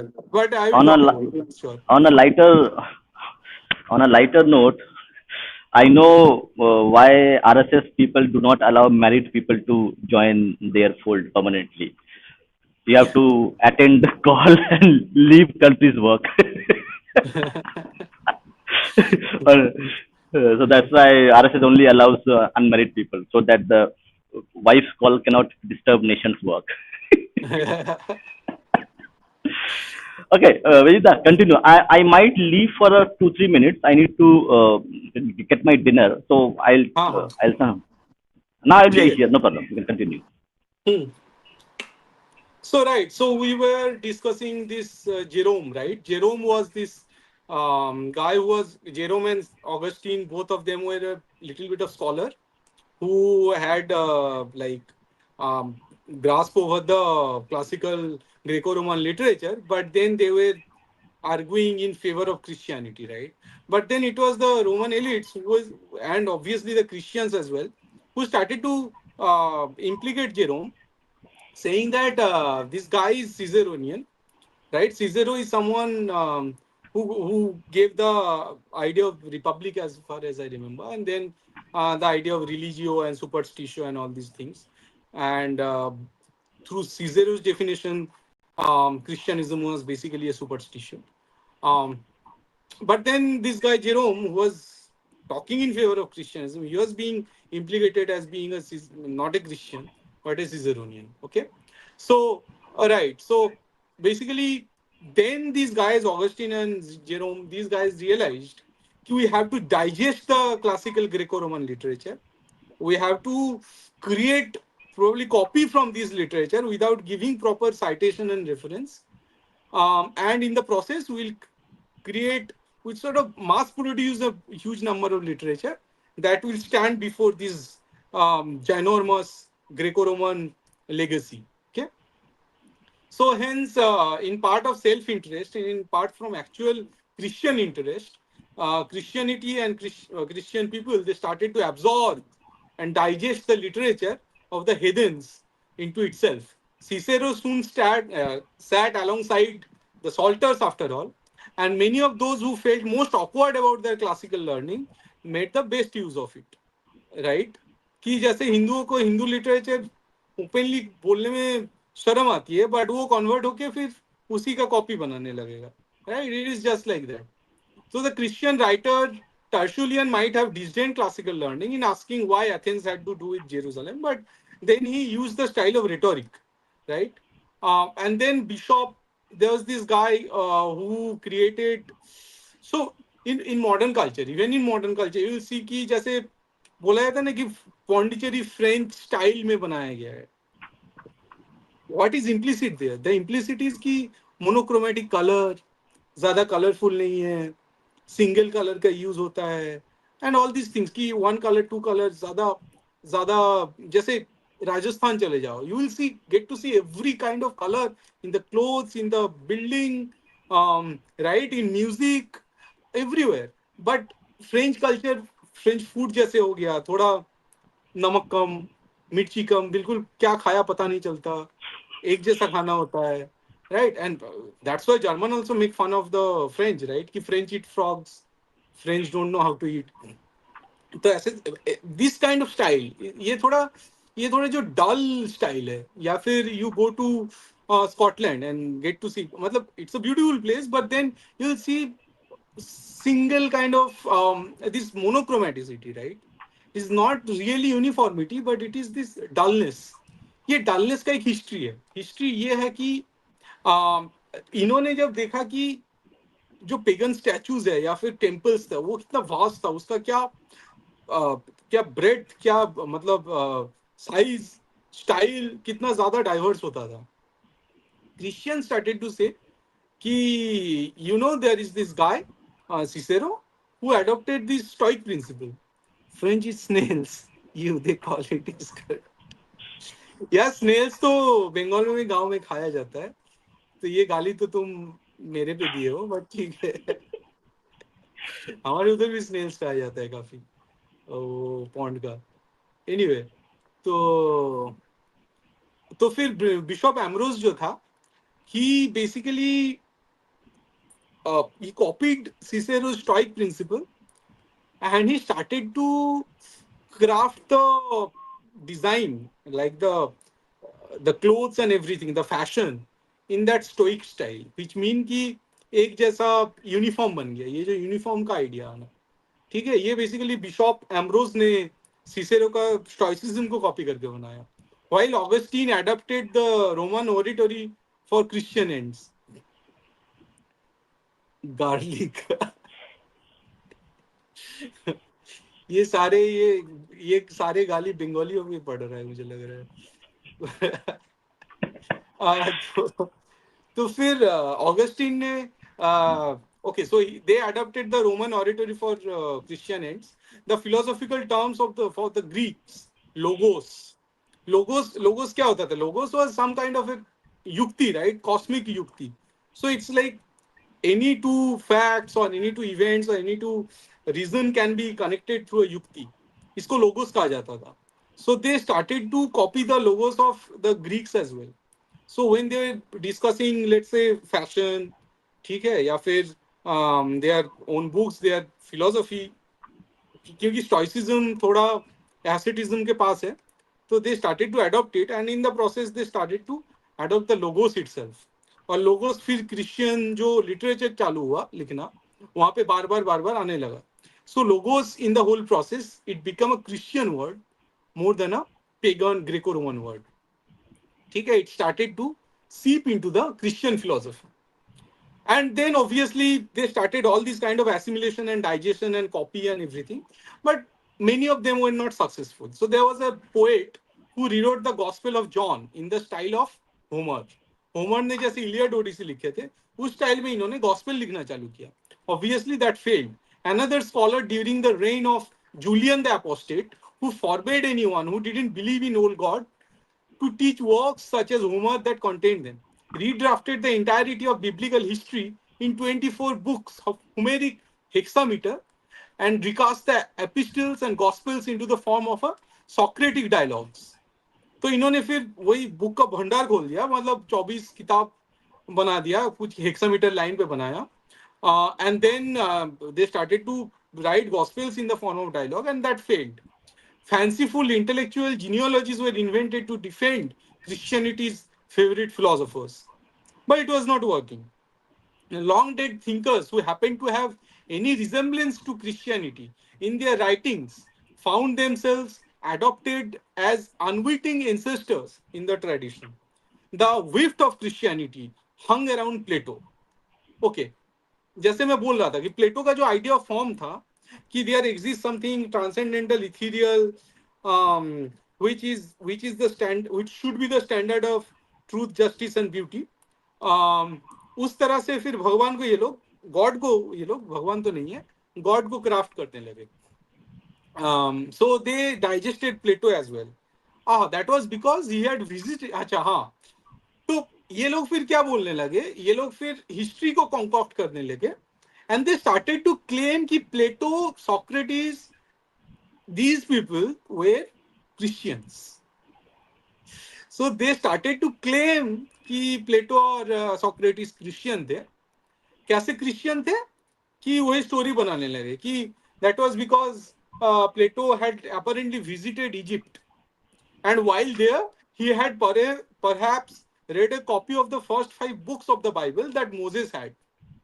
कि ये जो अपना प्लेटो था वो इजिप्ट जाके गॉस्पेल और अपना ओल्ड टेस्टामेंट पढ़ के आया है और ओल्ड टेस्टामेंट पढ़ के उसने अपना फिलोसफी दिया है. ठीक है, इस तरह से प्लेटो को फिर क्रिश्चियन, जुडियो क्रिश्चियन फिलोसफर, जैसे जुडियो क्रिश्चियन बोला जाता है ना, so that cunning phrase. So they started to digest Plato as well. He was really one of us. Socrates was a Christian before Christ. So बोल रहे थे Socrates was a Christian before Christ. कि Socrates is a Christian icon. Classical scholars had been reading Homer allegorically for centuries. तो जैसे हम लोगों के यहाँ रामायण पाठ किया जाता है गांव में, तो वहां पे ग्रेको रोमन सोसाइटी में होमर का जो इलियड ओडिसी था उसे पाठ किया जाता था. It was sort of a spiritual book for them. और उस तरह से ये लोग फिर बाइबल पढ़ने लगे. ठीक है, so now better read Christians started to do the same with the Bible, much to the disgust of the non-Christian critics who felt that this was a cowardly intellectual cheat. तो बोले ये तो cheating चल रहा है ना, कि हम लोग जैसे होमर पढ़ रहे हैं, हम लोग बाइबल पढ़ना उसी तरह से चालू कर दिए हो. This is not done. As Celsus observed with irritation, कि और एक फिलोसोफर था सेल्सस नाम का, he said that the more reasonable Jews and Christians are ashamed of these things and try somehow to allegorize them. कि ये लोग अपने क्रिश्चियनिटी, सेल्सस ने बोला कि the Christians are so ashamed of their Christianism that now they are trying to allegorize them. Some Christians would कि अब उसे मतलब बेसिकली क्रिश्चियनिज्म छोड़ के उसको पेगनाइज कर रहे हैं ये लोग. जैसे हम लोग बोलते हैं ना, अरे ये रथ यात्रा निकाला है, दे मैरी को हिंदुआइज कर दिया, तो इनको अपने क्रिश्चियनिटी में यकीन नहीं है इसलिए ये इसको हिंदुआइज कर दिया है. हम लोग अभी भी बोलते हैं, but we are not resisting the process. हमें एक्चुअली जाके ये रेजिस्ट करना चाहिए कि ये नहीं होना चाहिए. इससे हम लोगों का जो रिलीजियस सेंटिमेंट है वो हर्ट हो रहा है. हिंदुओं को एक्चुअली ये क्लेम करना चाहिए, and Hindus need to go, मतलब जितना पॉसिबल है you go to that extent to stop this rath yatras and Mother Mary जो भी है being shown as a Hindu whatever, की गणेश जी को लेके बैठे हैं, ये सब बंद कराओ. You have to stop this things. You have to be मतलब कैटेगोरिकली एसर्टिव कि भाई this is hurting my sentiment. You just cannot do it. और हम लोग ना करके उनका मजाक उड़ाते हैं, जैसे यहाँ पे सेल्सस मजाक उड़ाता था, but it was around 300 AD, but clearly it didn't work for the Greco Romans. ठीक है, so as Celsus observed with irritation, the more reasonable Jews and Christians are ashamed of these things and try somehow to allegorize them. Some Christians would remain suspicious of the habit. अच्छा, यहाँ पे और एक चीज मैं बोलना चाहूंगा, वो ये है कि Greco Roman pagan civilisation destroy करने में ज्यूज और Christians, they came in alliance, they form the alliance to destroy the Greco Roman civilisation. क्यों? क्योंकि जो भी at the time when the Christians did not have any literature, they were looking to the east, to Jerusalem and these Jewish people and their literature. And so they used to collude with these Jews in order to, I mean, with the intention to translate those Hebrew literature into the Greco-Roman literature, because they needed to prove this point कि हमारा literature superior है. That's why they were looking to Jerusalem. They came in cahoots with these Jews in order to translate a large volume of literature into Greco-Roman literature. Or India mein, the Muslims were in cahoots with the Christians to destroy the Hindu civilization. ठीक है? So you have to understand ये आपस में alliance बना ही लेते हैं when it comes to destroy the pagan civilization. And we need to have a template कि how to counter this, how to counter their literature, their imposition of culture, their habit of digestion, appropriation, their habit of cheating and copying. इसके खिलाफ हमें एक narrative खड़ा करना है, हमें खुद को एजुकेट करना है, इसके खिलाफ लड़ना है basically. We have to be vocal about this. Anyway, so some Christians would remain suspicious of the habit कि ये लोग तो पेगन को कॉपी कर रहे हैं, तो हम लोग क्यों कन्वर्ट हुए. Another writer raged at those Christians who avail themselves of the arts of unbelievers to smooth over scriptural bombs. ठीक है कि there was some radical Christian who were like, why are we believing and copying the art of the unbelievers? Less than 100 years after the first Christian emperor, the intellectual landscape was changing. In the 3rd century, there had been 28 public libraries. So 3rd century mein, there were 28 public libraries in Rome, and there were many private libraries. But at the end of 4th century, Christianism ने इतना तबाही मचाया after Constantine the Great कि रोम में कोई library बचा नहीं था. And there is this historian, Amminus Marcellinus, who is observing with sorrow, and he writes that there are no libraries, but there are tomb of libraries, permanently shut. कि अभी library ग्रंथागार नहीं बचा है, उनका शमशान बचा है बस. Was Christianity's rise cause or mere correlation in this? Obviously, because they destroyed the pagan temples, and libraries were centered around those temples. So obviously they destroyed and burned the libraries as well. Because pagan literature को burn करना भी, because they needed to erase the history, because Christianism needed to portray कि their age is the age of whatever illumination, and the age before Christ is the dark age. Hence they burnt all the libraries, all the temples, cultures, and everything. So Christian emperors would later struggle to increase literacy to ensure that the state even had enough literate functionaries. कि मतलब फिर लोगों के education में इसका impact इतना ज्यादा आया कि the Christian emperors were struggling how to make people literate. Certain fields of inquiry started to become not only off limits but illegal. कोई टॉपिक था, सब्जेक्ट था जिसको इलीगल कर दिया गया. Even before British came to India, Muslims were invading Bharat, enslaving rishis and stealing books. Right. Similar culture, because they need to prove that there doesn't exist, there didn't exist any education or anything, any light before Islam or before Christianity. That's why they needed to do it. And that was the culture that continued till the time of Nazi, and even for Islam as well. Like जो ढाका में अब जो Islamist कर रहे हैं, burning libraries, books, idols, universities. It continues for these sort of cults. Sorry. So as of 380 AD, Constantine the Great, I think, came in 312 AD, but this is 388 AD. There was a law that was announced. ये I think Constantine के बेटा भी उसने भी काफी मचाया था. And then उसके बाद ये announce हुआ कि there shall be no opportunity for quote, there shall be no opportunity for any man to go out to the public and to argue about religion or to discuss it or to give any counsel. So मतलब 380 AD में 88 AD में blasphemy law आ गया. If anyone with damnable audacity attempted to argue about religion, the law announced with a threat no less ominous for being vague that quote, he shall be restrained with a due penalty and a proper punishment. So blasphemy law आ गया. Then obviously जो argument होता था कि pagan versus Christian, वो होना बंद हो गया. And now they were favoring the whole literature to support Christianity. तो उस तरह से फिर जो pagan culture था, pagan literature था, वो कम होना चालू हुआ. और फिर Christian literature बढ़ना चालू. Constantine grandson ने छोड़ दिया था Christianity. Right, the great Julian.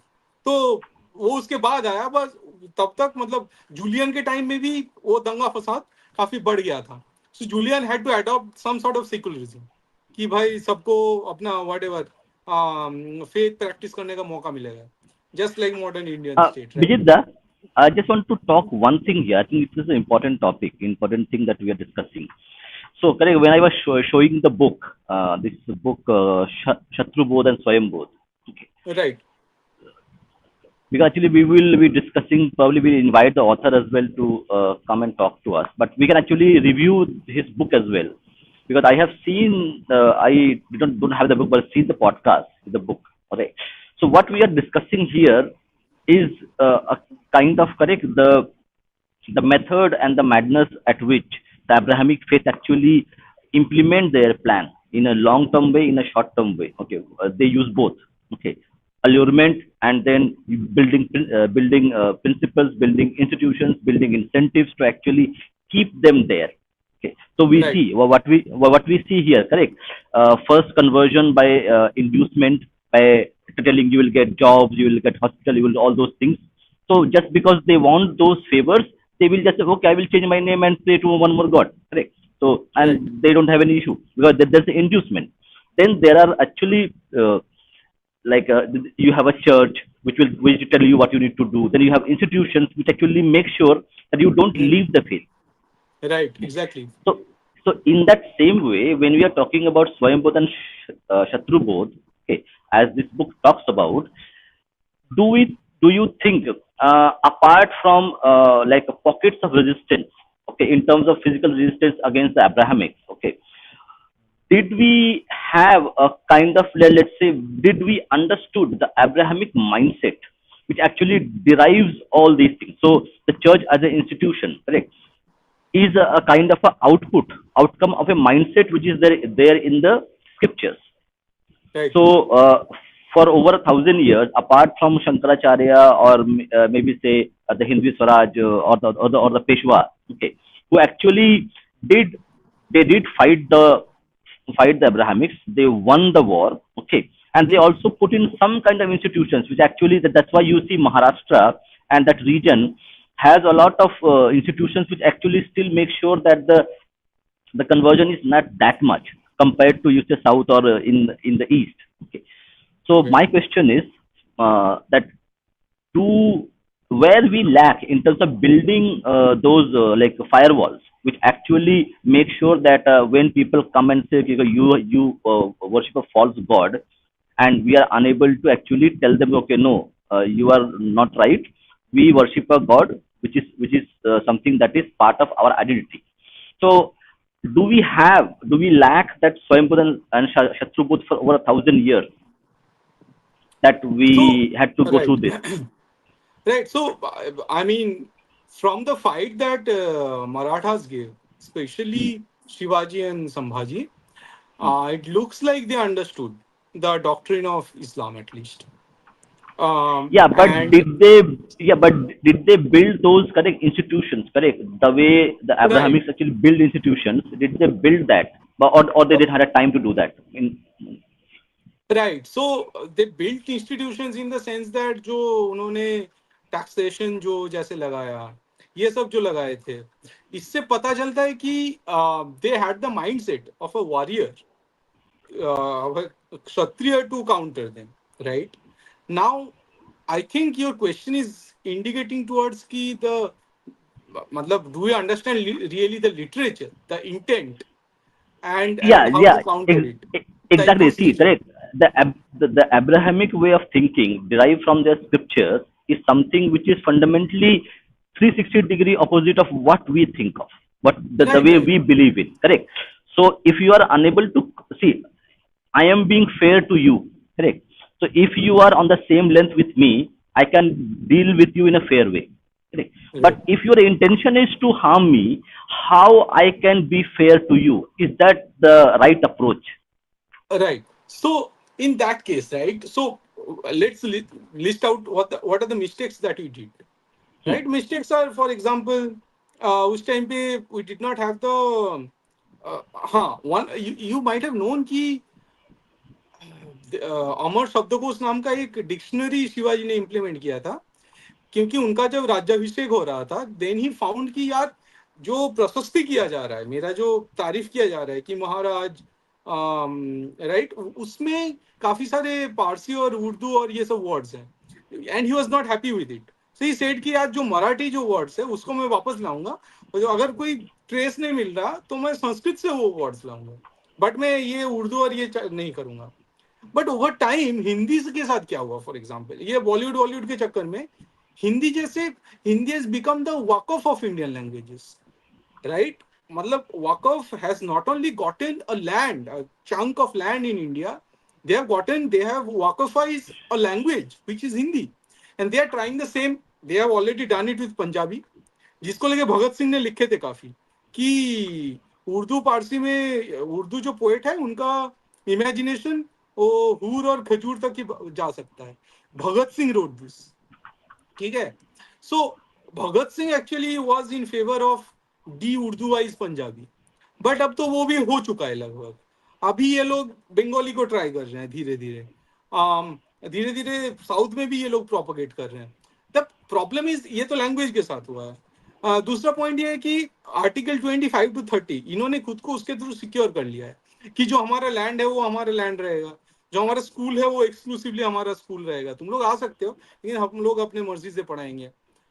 ये जो आर्टिकल 25 से 30 है ये राइट तो देता है, बट इसके साथ हम लोग जो कर सकते हैं वो ये है कि ठीक है, अगर चर्च में जीसस है and other people are there, so this is okay, this is your way of spiritualizing a martyr who died for a faith, but there are other people as well in India who died for our faith, like Khudiram Bose, like Bhagat Singh.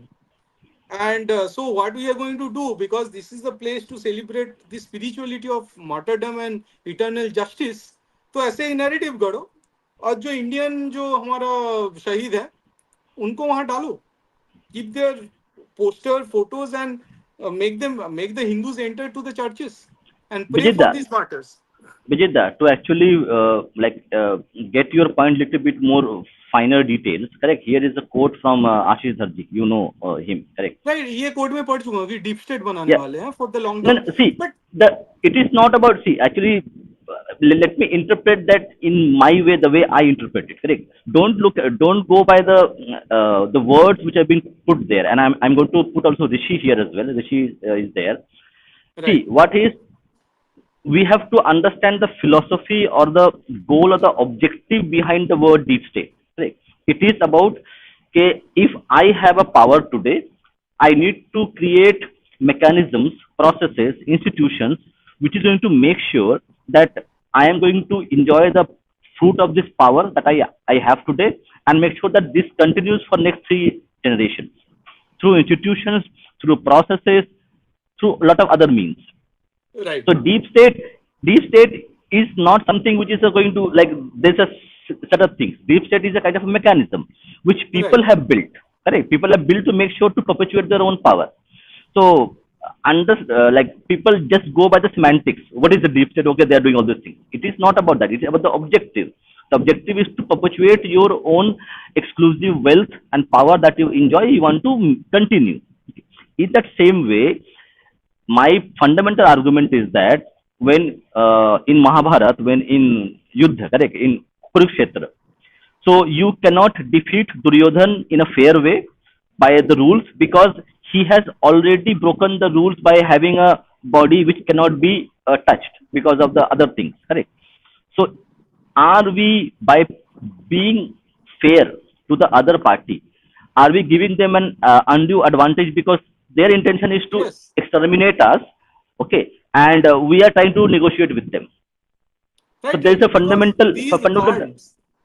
these cards, they say something and they have some other intent. That's the thing, the split, right? You cannot believe, like, they have a spectrum of their face. It's just like you see my face, right? But Christianism has this whole spectrum. It's like That's why Ravana, I right?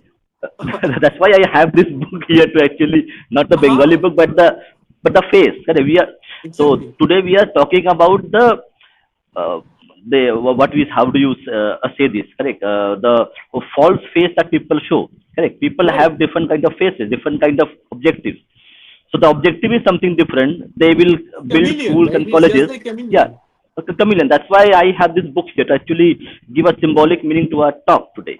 In that same way, is Hindu society being too naive to actually think that we might get something good out of that? Right. And I'm not saying as a correct that you need to like disregard or disbelieve everybody, but we have to No, understand as the a first thing that we can do to declare these faiths as superstitio. That's what I'm saying. You see, the Greek philosophers said it. They called it superstitio, and you guys have subverted this. So I cannot, I cannot put the blame on the semantics and on the language. Just because you subverted the word religio for superstitio and superstitio for religio, you are calling faith. The moment Christianism is calling itself religio, they are getting the power to claim Hinduism as superstition. You see the problem. You see the subversion. In the eyes of Roman philosophy, in the eyes of English language, Hinduism should be called religio. And अभी फिर जावेद अख्तर आके ये argue कर रहे हैं कि ये religion खराब है. नो, रिलीजन क्या खराब है भाई? रिलीजियो वर्ड जहां से आ रहा है वो कॉस्मिक ऑर्डर का बात कर रहा है. It is a Greco Roman word. तुम पहले हिंदुइज्म को रिलीजियो बनाया, फिर सुपरस्टिशियो बनाया, फिर वहां से बोल रहे हो कि ये सब तो खराबी है. ठीक है, या तो इसको डिस्कार्ड करो, या फिर तुम बोलो कि देखो क्रिश्चियनिज्म को बोला ही है सुपरस्टिशियो, सो हमारे सिलेबस में बुक में ये सब पढ़ाएंगे और इसको ट्वीट करेंगे एज ए सुपरस्टिशियो. सीधी सी बात है. और ये भी पढ़ाएंगे हाइपेशिया को कैसे मारा था, ये भी पढ़ाएंगे कितने लाइब्रेरीज जलाए थे, कितने लोगों को मारे थे. ये तुम लोग 7 साल की उम्र से अगर ये सब पढ़ाए, मतलब ये स्क्रिप्चर पढ़ा रहे हो, हम लोग 7 साल की उम्र से स्कूल में ये डालेंगे और तुम्हें इस पे ऐसे लिखना होगा, इसमें सब कुछ लिखना होगा, how you have subverted the whole language, culture, tradition, dresses, clothes, thoughts, soul, everything. ये इस पे ऐसे लिखना होगा. ये करके देखो 10-20-30 साल में ये सब जो जंजाल है खत्म हो जाएगा आराम से. पहले लोगों के दिमाग से तो निकालना होगा कि these are superior beliefs. You have to show them actually they are not. yes. So that's what like I was trying to even like correct. There was a one talk happened with in the College Proga channel, CSK channel, and there was a novelist, maybe probably a Bengali person, who was talking about the problem with Bengali Hindus now at this juncture is that, and that was my perception long back, maybe 2-3 years or 4 years ago when I got to know all these things, is that how long as Hindus are going to run away from one part to another, correct? Where is the social resistance? Where is the social unity just for survival? So, Right. and that is actually something which is a worrying sign, because you need that glue, and that glue is missing. Is this glue is missing because we do not have enough swayambodh and enough shatrubodh to actually create that cement which will bind us together? No, education नहीं है ना, वही ना. See, these are scriptural moralities. In order to counter them, we need scriptural knowledge. If you, because these are rhetoric. मैं rhetoric बार बार second lecture में बोला, अभी भी बोल रहा हूँ. क्यों? क्योंकि मैं बार बार बोल रहा हूँ कि morality is the order which does not need words to be revealed. So these scriptural moralities, if they are claiming to be some sort of a moral standard, first of all, these are external morality, and these are being created through rhetoric. And because they are being created through rhetoric, you can dismantle them only through rhetoric. Okay? Even reason is not enough to dismantle this rhetoric. You have to dismantle at that level, at the level of scripture, at the level of rhetoric. और वो सिर्फ state नहीं कर सकता. State ज्यादा से ज्यादा एक सिलेबस बदल सकता है, जो करना, जो which should be the very first task.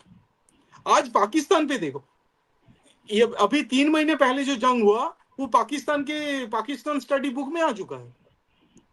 Now like the next class they are going to study the India Pakistan war 2025. और हम लोग 10 साल से ये इस्लाम और क्रिश्चियनिटी के बारे में जो क्रिटिक है उसको बुक में नहीं डाल पाए. ठीक है, तुम दिखा रहे हो इधर इतना जौहर हुआ था, इधर इतने लोग मारे थे, अकबर महान नहीं था. What about the very ideologies? तुम अकबर को खराब बोल के ये तो बोल नहीं सकते ना कि इस्लाम खराब है. तुम्हें तो दिखाना होगा कि ये सब कल्ट के एक्चुअल रियलिटीज क्या है. Where do we stand for in terms of like critiquing these basic cults?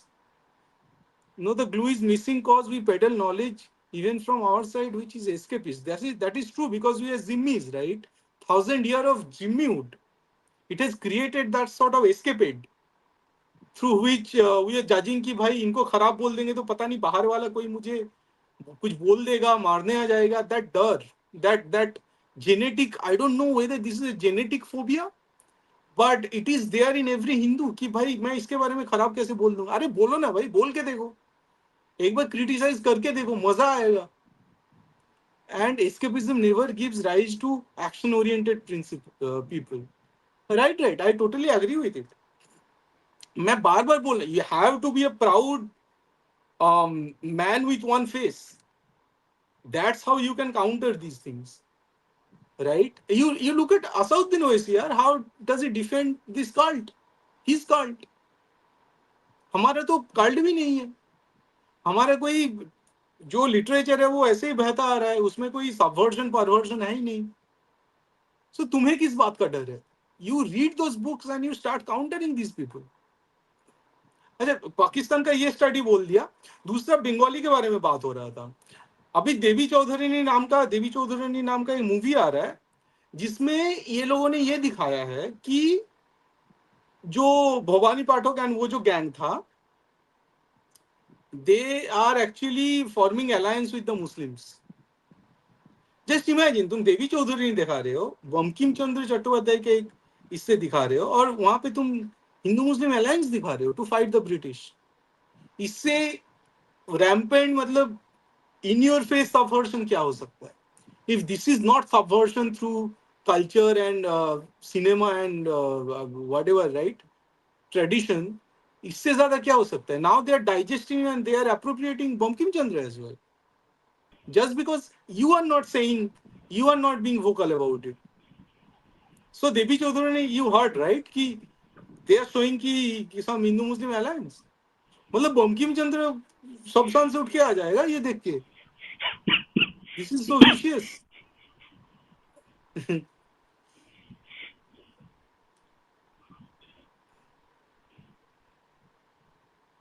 State to stand up. There is also this fear of state तो है ही, right? As if we treat the state more important than our dharma, right? ये तो है ही. ये तो मतलब काफी obvious है, एटलीस्ट ये जो नरेंद्र मोदी टाइप जो पर्सन है. मतलब इतना तो, जैसे आज योगी जी ने कहा है जो रैली में, जैसे जिस मतलब दबदबे के साथ कहा है कि चंड मुंड बनोगे तो निपटा दिया जाओगे, राइट? तो ये दबदबा दिखता, शायद हम लोग सोच रहे हैं कि 10 साल 20 साल बाद थोड़ा कर देंगे. ऐसे नहीं होगा ना. 10-20 साल में डेमोग्राफी और बदल जाएगा और काम तमाम हो जाएगा. तब जो करना है वो अभी करना होगा, नहीं तो कभी नहीं कर पाओगे. Bijit, just I think we need to take this point, but the state should give a level playing field between different ideologies and prefer Hindu studies via giving heavy grants to lateral entries. So without that, Hindus won't get into these fields. Okay, see, there is a like fundamental argument which I have been telling in my podcast and others quite regularly. The problem is social capital. Correct? Social capital is the mother of all capital, which actually gives birth to political capital, to financial capital, to symbolic capital, to cultural capital. Until like-minded people come together and do do work together, take care of each other, okay, make sure that somebody is fallen, they are taken care of. They build institutions which actually help and perpetuate the knowledge which has been created to the next generations. These these are these things will not be long lasting. That what we have seen in terms of Abrahamic ideologies. They have built institutions, they have built frameworks, they have built processes which make sure that even somebody doesn't want to go to a Sunday church, even somebody doesn't want to go to a Friday prayer, they have to go because that is community's obligation to them. So some there in 100 people there will be 10 people who will be divergent. That is how human congregation works, human mind works. Okay, but you to make sure that the 9 people, 10 people, or 7 people are in a same frequency, doing things which they do not want to do, because that is for a greater good of the community itself. Because today if I have a problem, my community will take care of me, and that perception is very important to make sure that you do something which is you may not want to do, because that is important. So from my perspective, Hindus have lost that long term vision, because like we have a bigger ego, and we think that okay, my small community is my world, and that first principles, which is again Shivaji was a prime example. He went to Tanjavur to actually free Hindu temples. He was a Maratha king. He did not have to do that, correct? But he did because he knew the first principles of dharma. Same Now things went to that Banaras. exactly After the correct. Mahmud Ghaznavi, they went to Hmm. Banaras. And Ahilyabai Holkar built temples in Banaras. Ahilyabai Holkar was the probably was the biggest he she built the most temples, rebuilt temples. Correct. Right. So this first principle of dharma, it cannot be carried forward by any politician, by any state, or anybody or any political party. This has to be a social responsibility of every individual, which we need to contribute to. The problem is Right, right. we are depending on some set of power structures which are going to be vanished tomorrow, and this is not But sustainable. I have to say one. I mean, there is one small caveat here, right? Hmm, hmm, hmm. Which is that key to counter a like cult like Christianism, because they are entering by implementation of law, subversion of law. यहाँ पे मतलब until unless state is actually going against neutralism, even neutralism, you cannot reverse the process. Okay, And this is I get जैसे your point. Constantine का Now पोता let जब me आया, interject it. Constantine का पोता जब आया, एक स्मॉल पॉइंट है, तब क्रिश्चियन ने ये कहा था कि ये तो मतलब छोटा सा एक बादल जैसा है, ये तो 30-40 साल में चला जाएगा. सेम चीज जो अवैसी ने कहा है कि मोदी जब चला जाएगा, जब योगी, तुम लोग तब क्या करोगे, because they are hoping कि it is probably going to be a small cloud which is just going to pass by. Vijay, now just analyze the argument. Correct. What I am saying is that state will be in favor of you, or state will be fair with you only if you have built the social capital. If you do not have the social capital, today is state is maybe with you in some of the other things, but it will not be tomorrow, because social capital is going to make sure that state is going to be fair to you, or maybe unfair, or maybe more favorable to you. We have we Hindus have to get rid of this morality that I have to be fair and equitable to everybody. If your intention is to exterminate my identity, I will not be fair with you. Right, right. Okay, so correct. A lot of people say correct that I am a RSS fanboy. Okay, I am defending RSS No, no, in but podcast. No, I am saying law that को तो change करना होगा ना उससे. no. I vehemently disagree with the stand taken by RSS that they want to be fair to people. Okay, I say you be fair to people who respect you. You should not be fair to people who want to dismantle you. Simple. Okay, that Right, is right. something my point of view.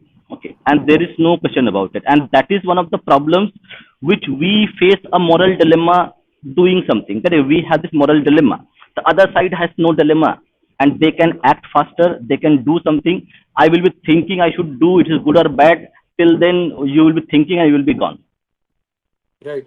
So that is something which we have to like think about it, do meditate on, and as a society, as an individual, that do you Right. have to be like that? Because जैसे your मैं फिर से survival. बोल रहा हूँ, जैसे Hmm, Yogi ji का जो प्राउड अनाउंसमेंट था आज कि तुम्हें पता नहीं है राज किसका है, I like that statement. You give that sort of statement कि ऐसे जो भी मौलाना बोल रहा है उसको ऐसा करूंगा कि साथ उसके पुरखे याद रखेंगे उसके साथ जो किया जाएगा. You give that sort of statement. इससे दो चीज होता है. एक, क्योंकि these cards they thrive on fear. उनके घर तक जब वो डर पहुंचता है, देन फिर वहां से चालू होने, फिर उसका गला सूखता है. जब तक वहां तक डर नहीं जाएगा तब तक वो ओपनली फिर प्रीच करते रहेंगे, दो तीन लोगों को ऐसे कन्वर्ट करते रहेंगे. मुझे पता होगा कि अगर मतलब ये बंदा जो बैठा हुआ है ये इतना खतरनाक है, तो वो स्टॉप करेंगे, उनका गला सूखेगा और फिर वहां से तुम रिवर्स करना चालू करो पूरे प्रोसेस को. राइट.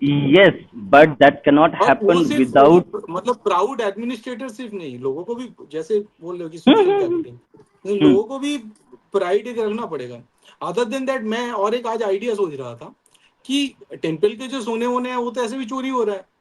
hmm. सो तुम एक process, Hindu should go to court and say that भाई हमारा जो सोना वोना है हमें बैंक में रख के हमें लोन का इंतजाम करो, कि कोलेटरलाइज लोन दो, और वो लोन लेके फिर you start reversing the conversion. और फिर बैंक से अगर गहना वहना चोरी हो गया, बैंक का लेना देना है ना, हमारा क्या लेना देना है. लेकिन हमें तो लोन में मिलेगा ना. द पॉइंट इज यू, मतलब ये जो एसेट रख रहे हो उस एसेट को मोबिलाइज करो. It's not like you Yes, are just going to store the sona somewhere. अगर but बैंक के लॉकर में भी रख रहे हो उसको कोलेटरलाइज्ड लोन में कन्वर्ट करो, उस लोन को लेके फिर बाहर ये सब सोशल कैपिटल बिल्ड करो. yeah, but these things are not coming because of this again fundamental principle ke due to whatever things has happened to us. It can be your morality, it can be your ego. I'm talking about Hindus in general. Your morality, your ego, maybe you are a passive by nature. Okay, there is no movement by anybody to actually free temples. Correct. Now nobody is talking about okay, everybody goes to temples. I go to temples, but I am not fighting to free my temples. I need to ask this question to me: why I am not doing this? Is there something wrong with me that why I am not doing this? Right. Now that question is nobody is asking today. I ask this question to myself, but I want to ask people who are watching: how many times you ask that question to yourself and what you have done about it? Right. So जैसे एक point, USA में लोग पता है क्या Hmm. करते हैं, इनका जो सेनेटर होता है, लोग मतलब लोग जो लोकल एमपी या एमएलए होते हैं, उनको ये लोग उनका ईमेल आईडी इनके पास रहता है, आम आदमी के पास.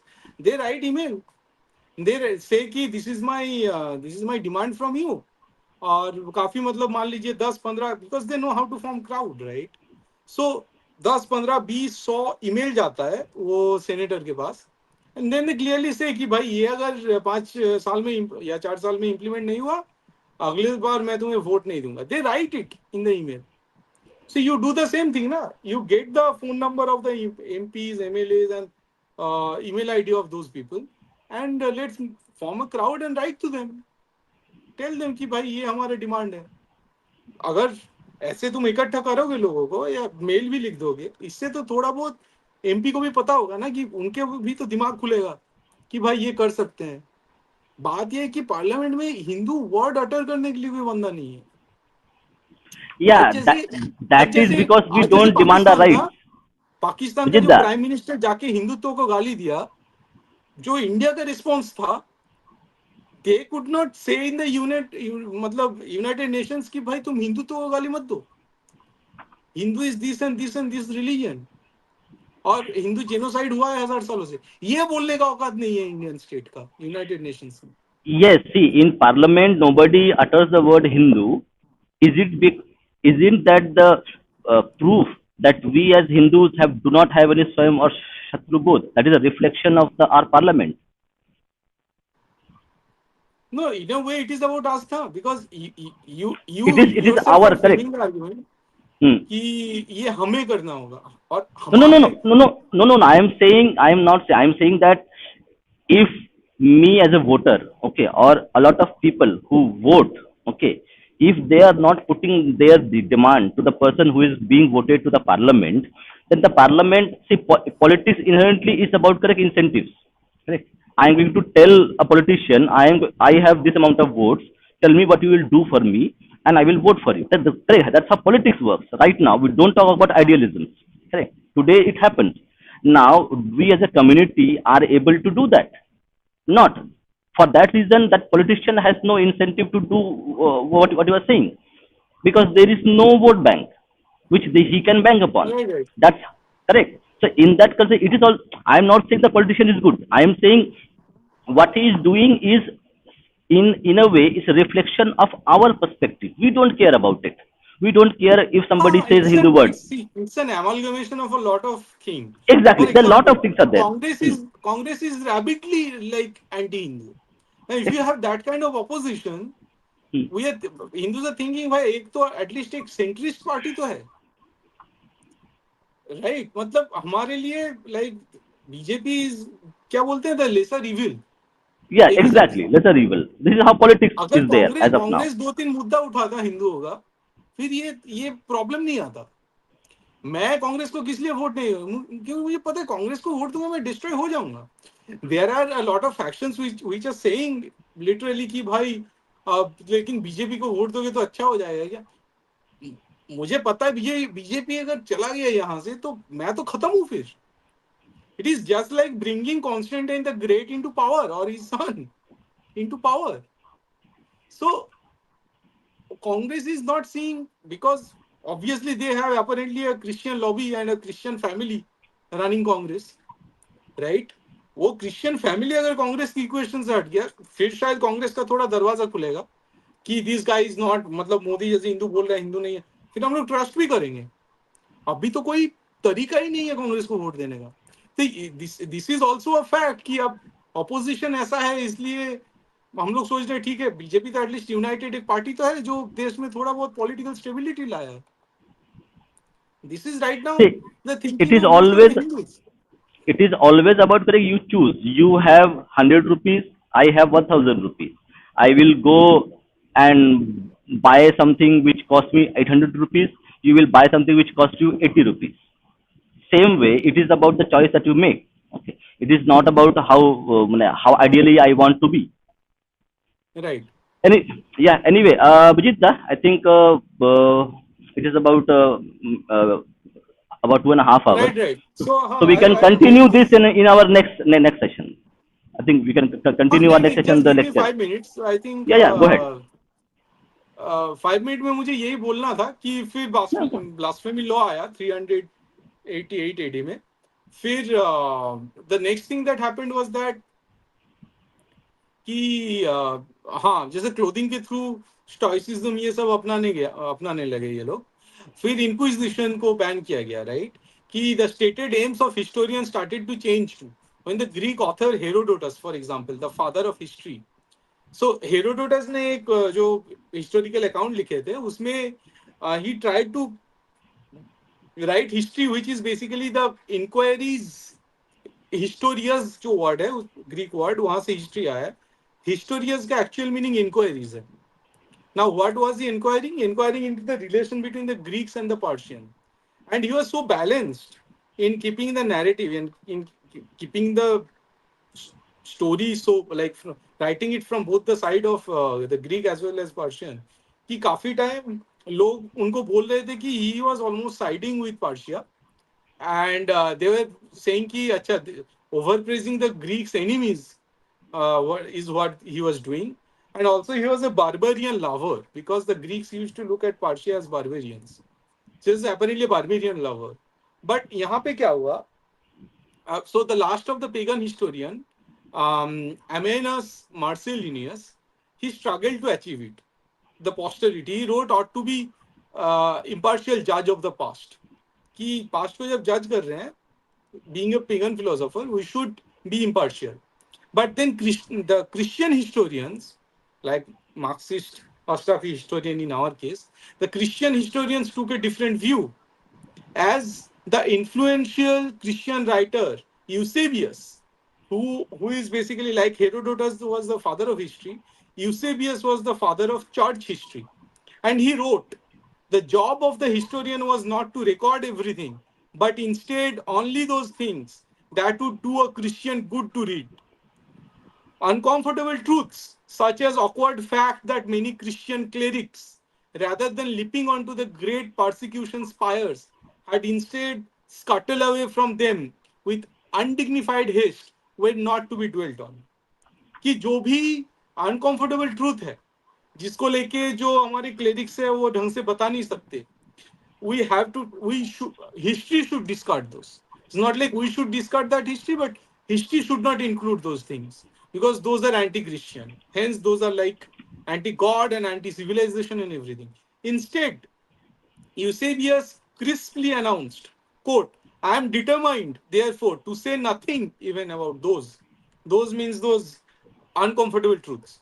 And I shall not include in my overall account, I shall include in my overall account only those things by which first we ourselves, then the later generations may benefit. Herodotus had seen history as an inquiry from the very word of history, right? Historia. Historia is inquiry. But the father of church history saw it as a parable.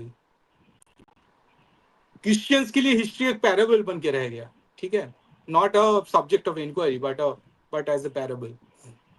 What was not of profit could easily fade from view. The shocking death of Hypatia ought to have merited a good deal of attention in the histories of the period. Instead, it is treated lightly and obliquely, if at all. In history, as in life, no one in Alexandria was punished for her murder.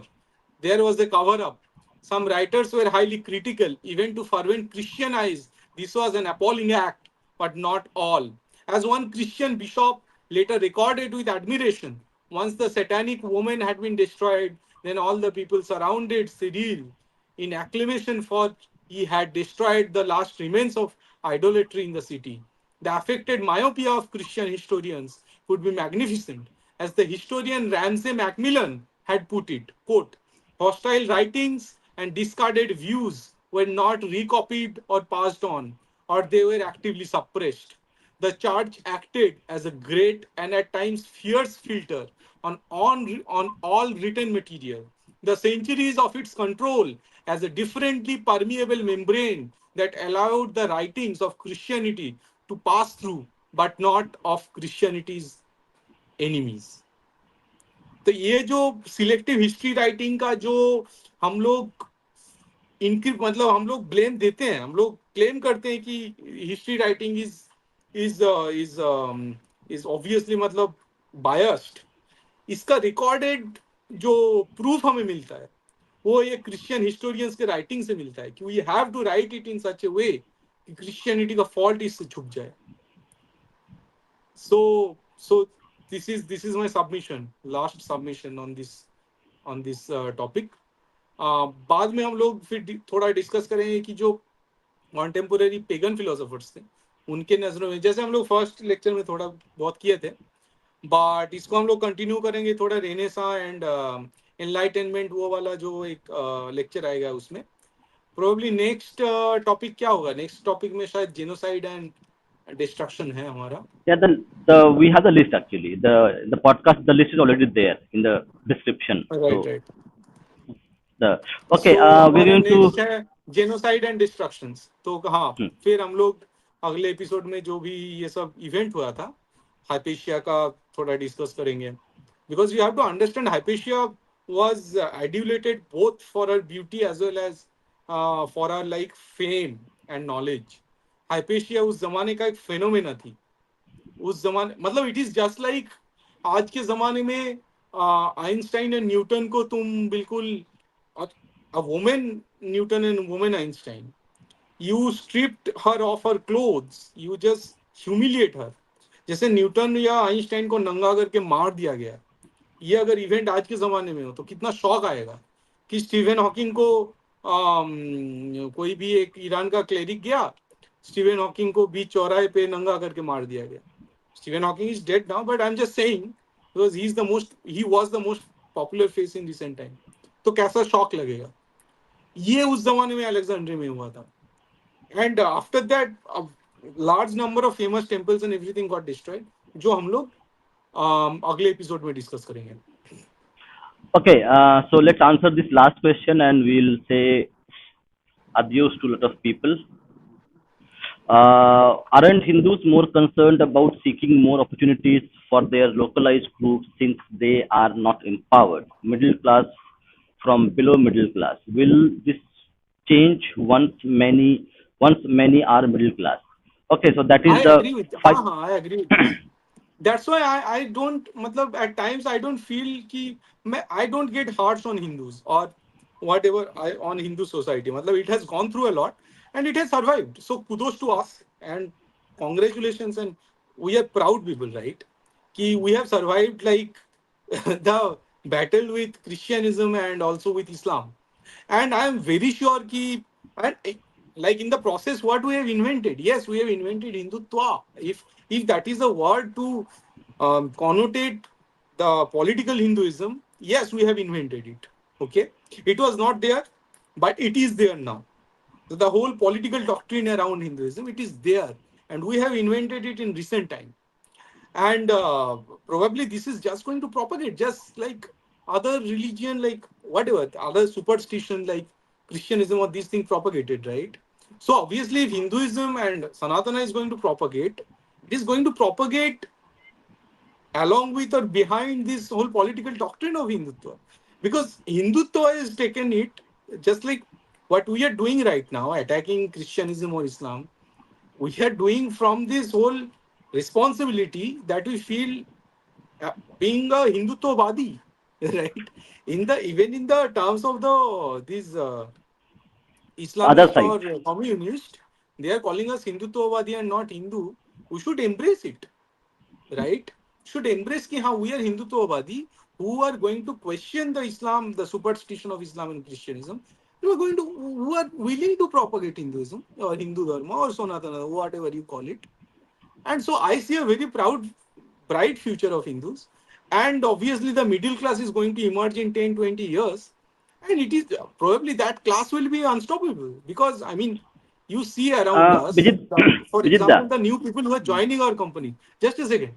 And Hmm. I see they are very proud people. And matlab, 20 years before, probably we were not like this.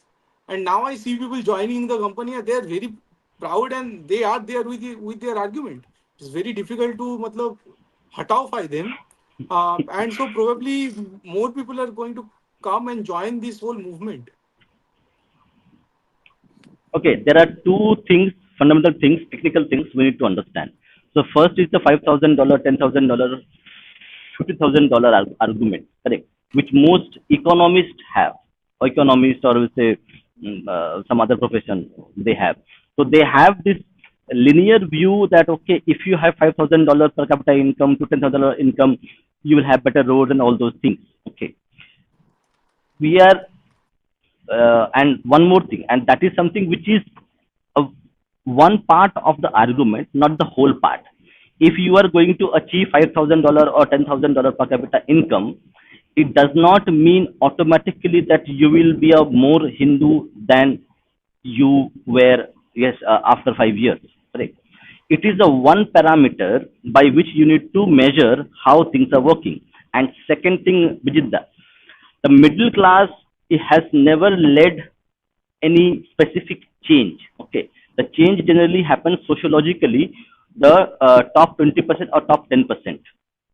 So it happens in a way that the person who is middle class now will become upper class and will become an industrialist. If that middle class fortunately is a rooted Hindu, then he will become an industrialist and he will fund those institutions, which is going to make sure that the Hindu Rajyam occurs.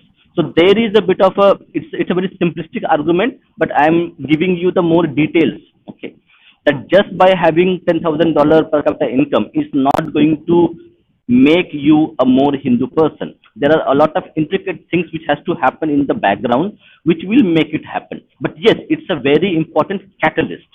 But Right. if we are unable to build our own institutions, take back our temples, invest in institutions, colleges, educations, gurukuls, build political parties, political ideologies, which make sure that our agenda, okay, the agenda of Hindu unity, agenda of Sanatan Dharma is pushed and make sure that the state takes care of it. State is not anti to it. All these things will have to happen to make it happen. It's not only about $5,000 per capita income. I hope I answered your question. True, true, Question, Vijita. true, true. True, but I think, I mean, Hindus are getting unstoppable, and the Hindutva is going to be unstoppable. This is, I mean, obvious. Like, for example, if I stop talking or Bhupendra stop talking today, is it going to stop the whole movement? For example, I'm just taking one random example.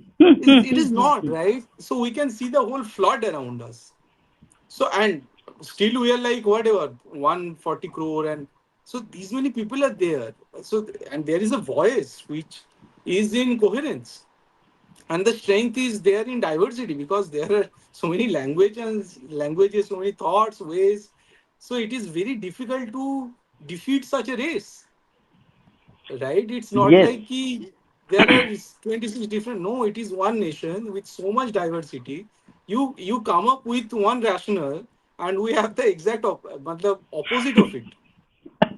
If you come up with one stereotype, we have exactly opposite of it. So, matlab, such a diverse nation is very difficult to beat, right? Yes, but that is also becomes our antithesis in terms of coherence. So we lack the coherence that the other side had, and we have to build. From my perspective, building the first principles is the most important thing to build that coherence that we need to actually become an unstoppable force. if we Right, if we still, let's say, after 30 years from now, when you and I are old, if we have the same kind of incoherent movement, then it is not going to lead where it should be. So from an right, incoherent to a coherent movement has to be built upon, and that is right, your responsibility, my responsibility, everybody's responsibility. Let go of your ego little bit. If somebody doesn't agree with you, do not say, okay, okay, I will not going to work with him. hmm, That is the most important thing. Okay. If somebody is even 5% Hindu, you need to make sure that you are working with him. Don't shun right, him away because he doesn't agree with 100% of your perspective. So that coherence right. has to come from us, and it is our responsibility, your responsibility, and everybody who's listening responsibility. Think about it. Don't be reactive everywhere. Hindus are very reactive in nature. Just be a little bit strategic in your approach. Just be a little bit tactical in your approach when you're dealing with things. Don't be reactive the way we have done previously. So that's it for today. Last word to Vijitha, then we'll close it. Yeah, so there will be 8, 9 more lectures, and Hmm. next will be on genocide and destructions. And as we are discussing, I want to let you know that the books that we are talking about, the reference that we are talking about, it is being spread. The message that we are trying to spread through these lectures. These messages are reaching the right places, and in some of the famous YouTube channels, during discussions, people are talking about these things and references.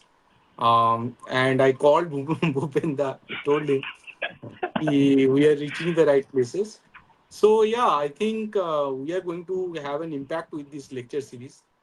Um, yeah, watch us, join us for discussion, share these discussions among various WhatsApp groups, talk about these things. Okay, and Um, one more you thing, can write Vijitha. a few comments also. Uh-huh. Yeah, actually, well, a lot of people see you can copy my content and distribute it. Correct. I have never Right. told anybody don't use it. Make a clip, and if you want to do it, do it. Okay. Short I am videos not and going to anything. Right. tell you, okay, okay, why you have used my video? Give me money. Okay. I'm happy that Right. you are using my content. Okay. So sometimes people might think, okay, just copy. A lot of people do it actually, but I'm telling you, just for people. Copy the Right. content, cut it, and give it to send it to people. Okay, if you think something is there which people might like it. Okay, so we are here to Exactly. spread the message, no, not to tell anybody, okay, don't use my content. It is just that we don't have enough time to make matlab, small clips and small videos, short videos. But you can make short videos out of these, and distribute, spread it among your fellows, among youths. Because again, in colleges, I have seen ki they have enough arguments against Islam, but not against Christianity. But Christianity is is the womb of all these sort of uh, um, uh, perversive ideologies. So yeah, just go through our references, our lectures here, spread it with your friends, and tell them to join our Navavimers channel, subscribe to it, and yeah, and join us with comments, with discussions, and over Twitter if possible. So thank you so much for listening to us, and we are grateful. And yeah, so thanks. And yeah, Yeah. Shubham Mahapanchami. Shubham Mahapanchami. And yeah, wish you nice, happy Durga Puja. So that's all. Yeah. Yeah. Thank you. Jai Shri Ram. Vande Mataram. Jai Shri Ram, Vande Mataram.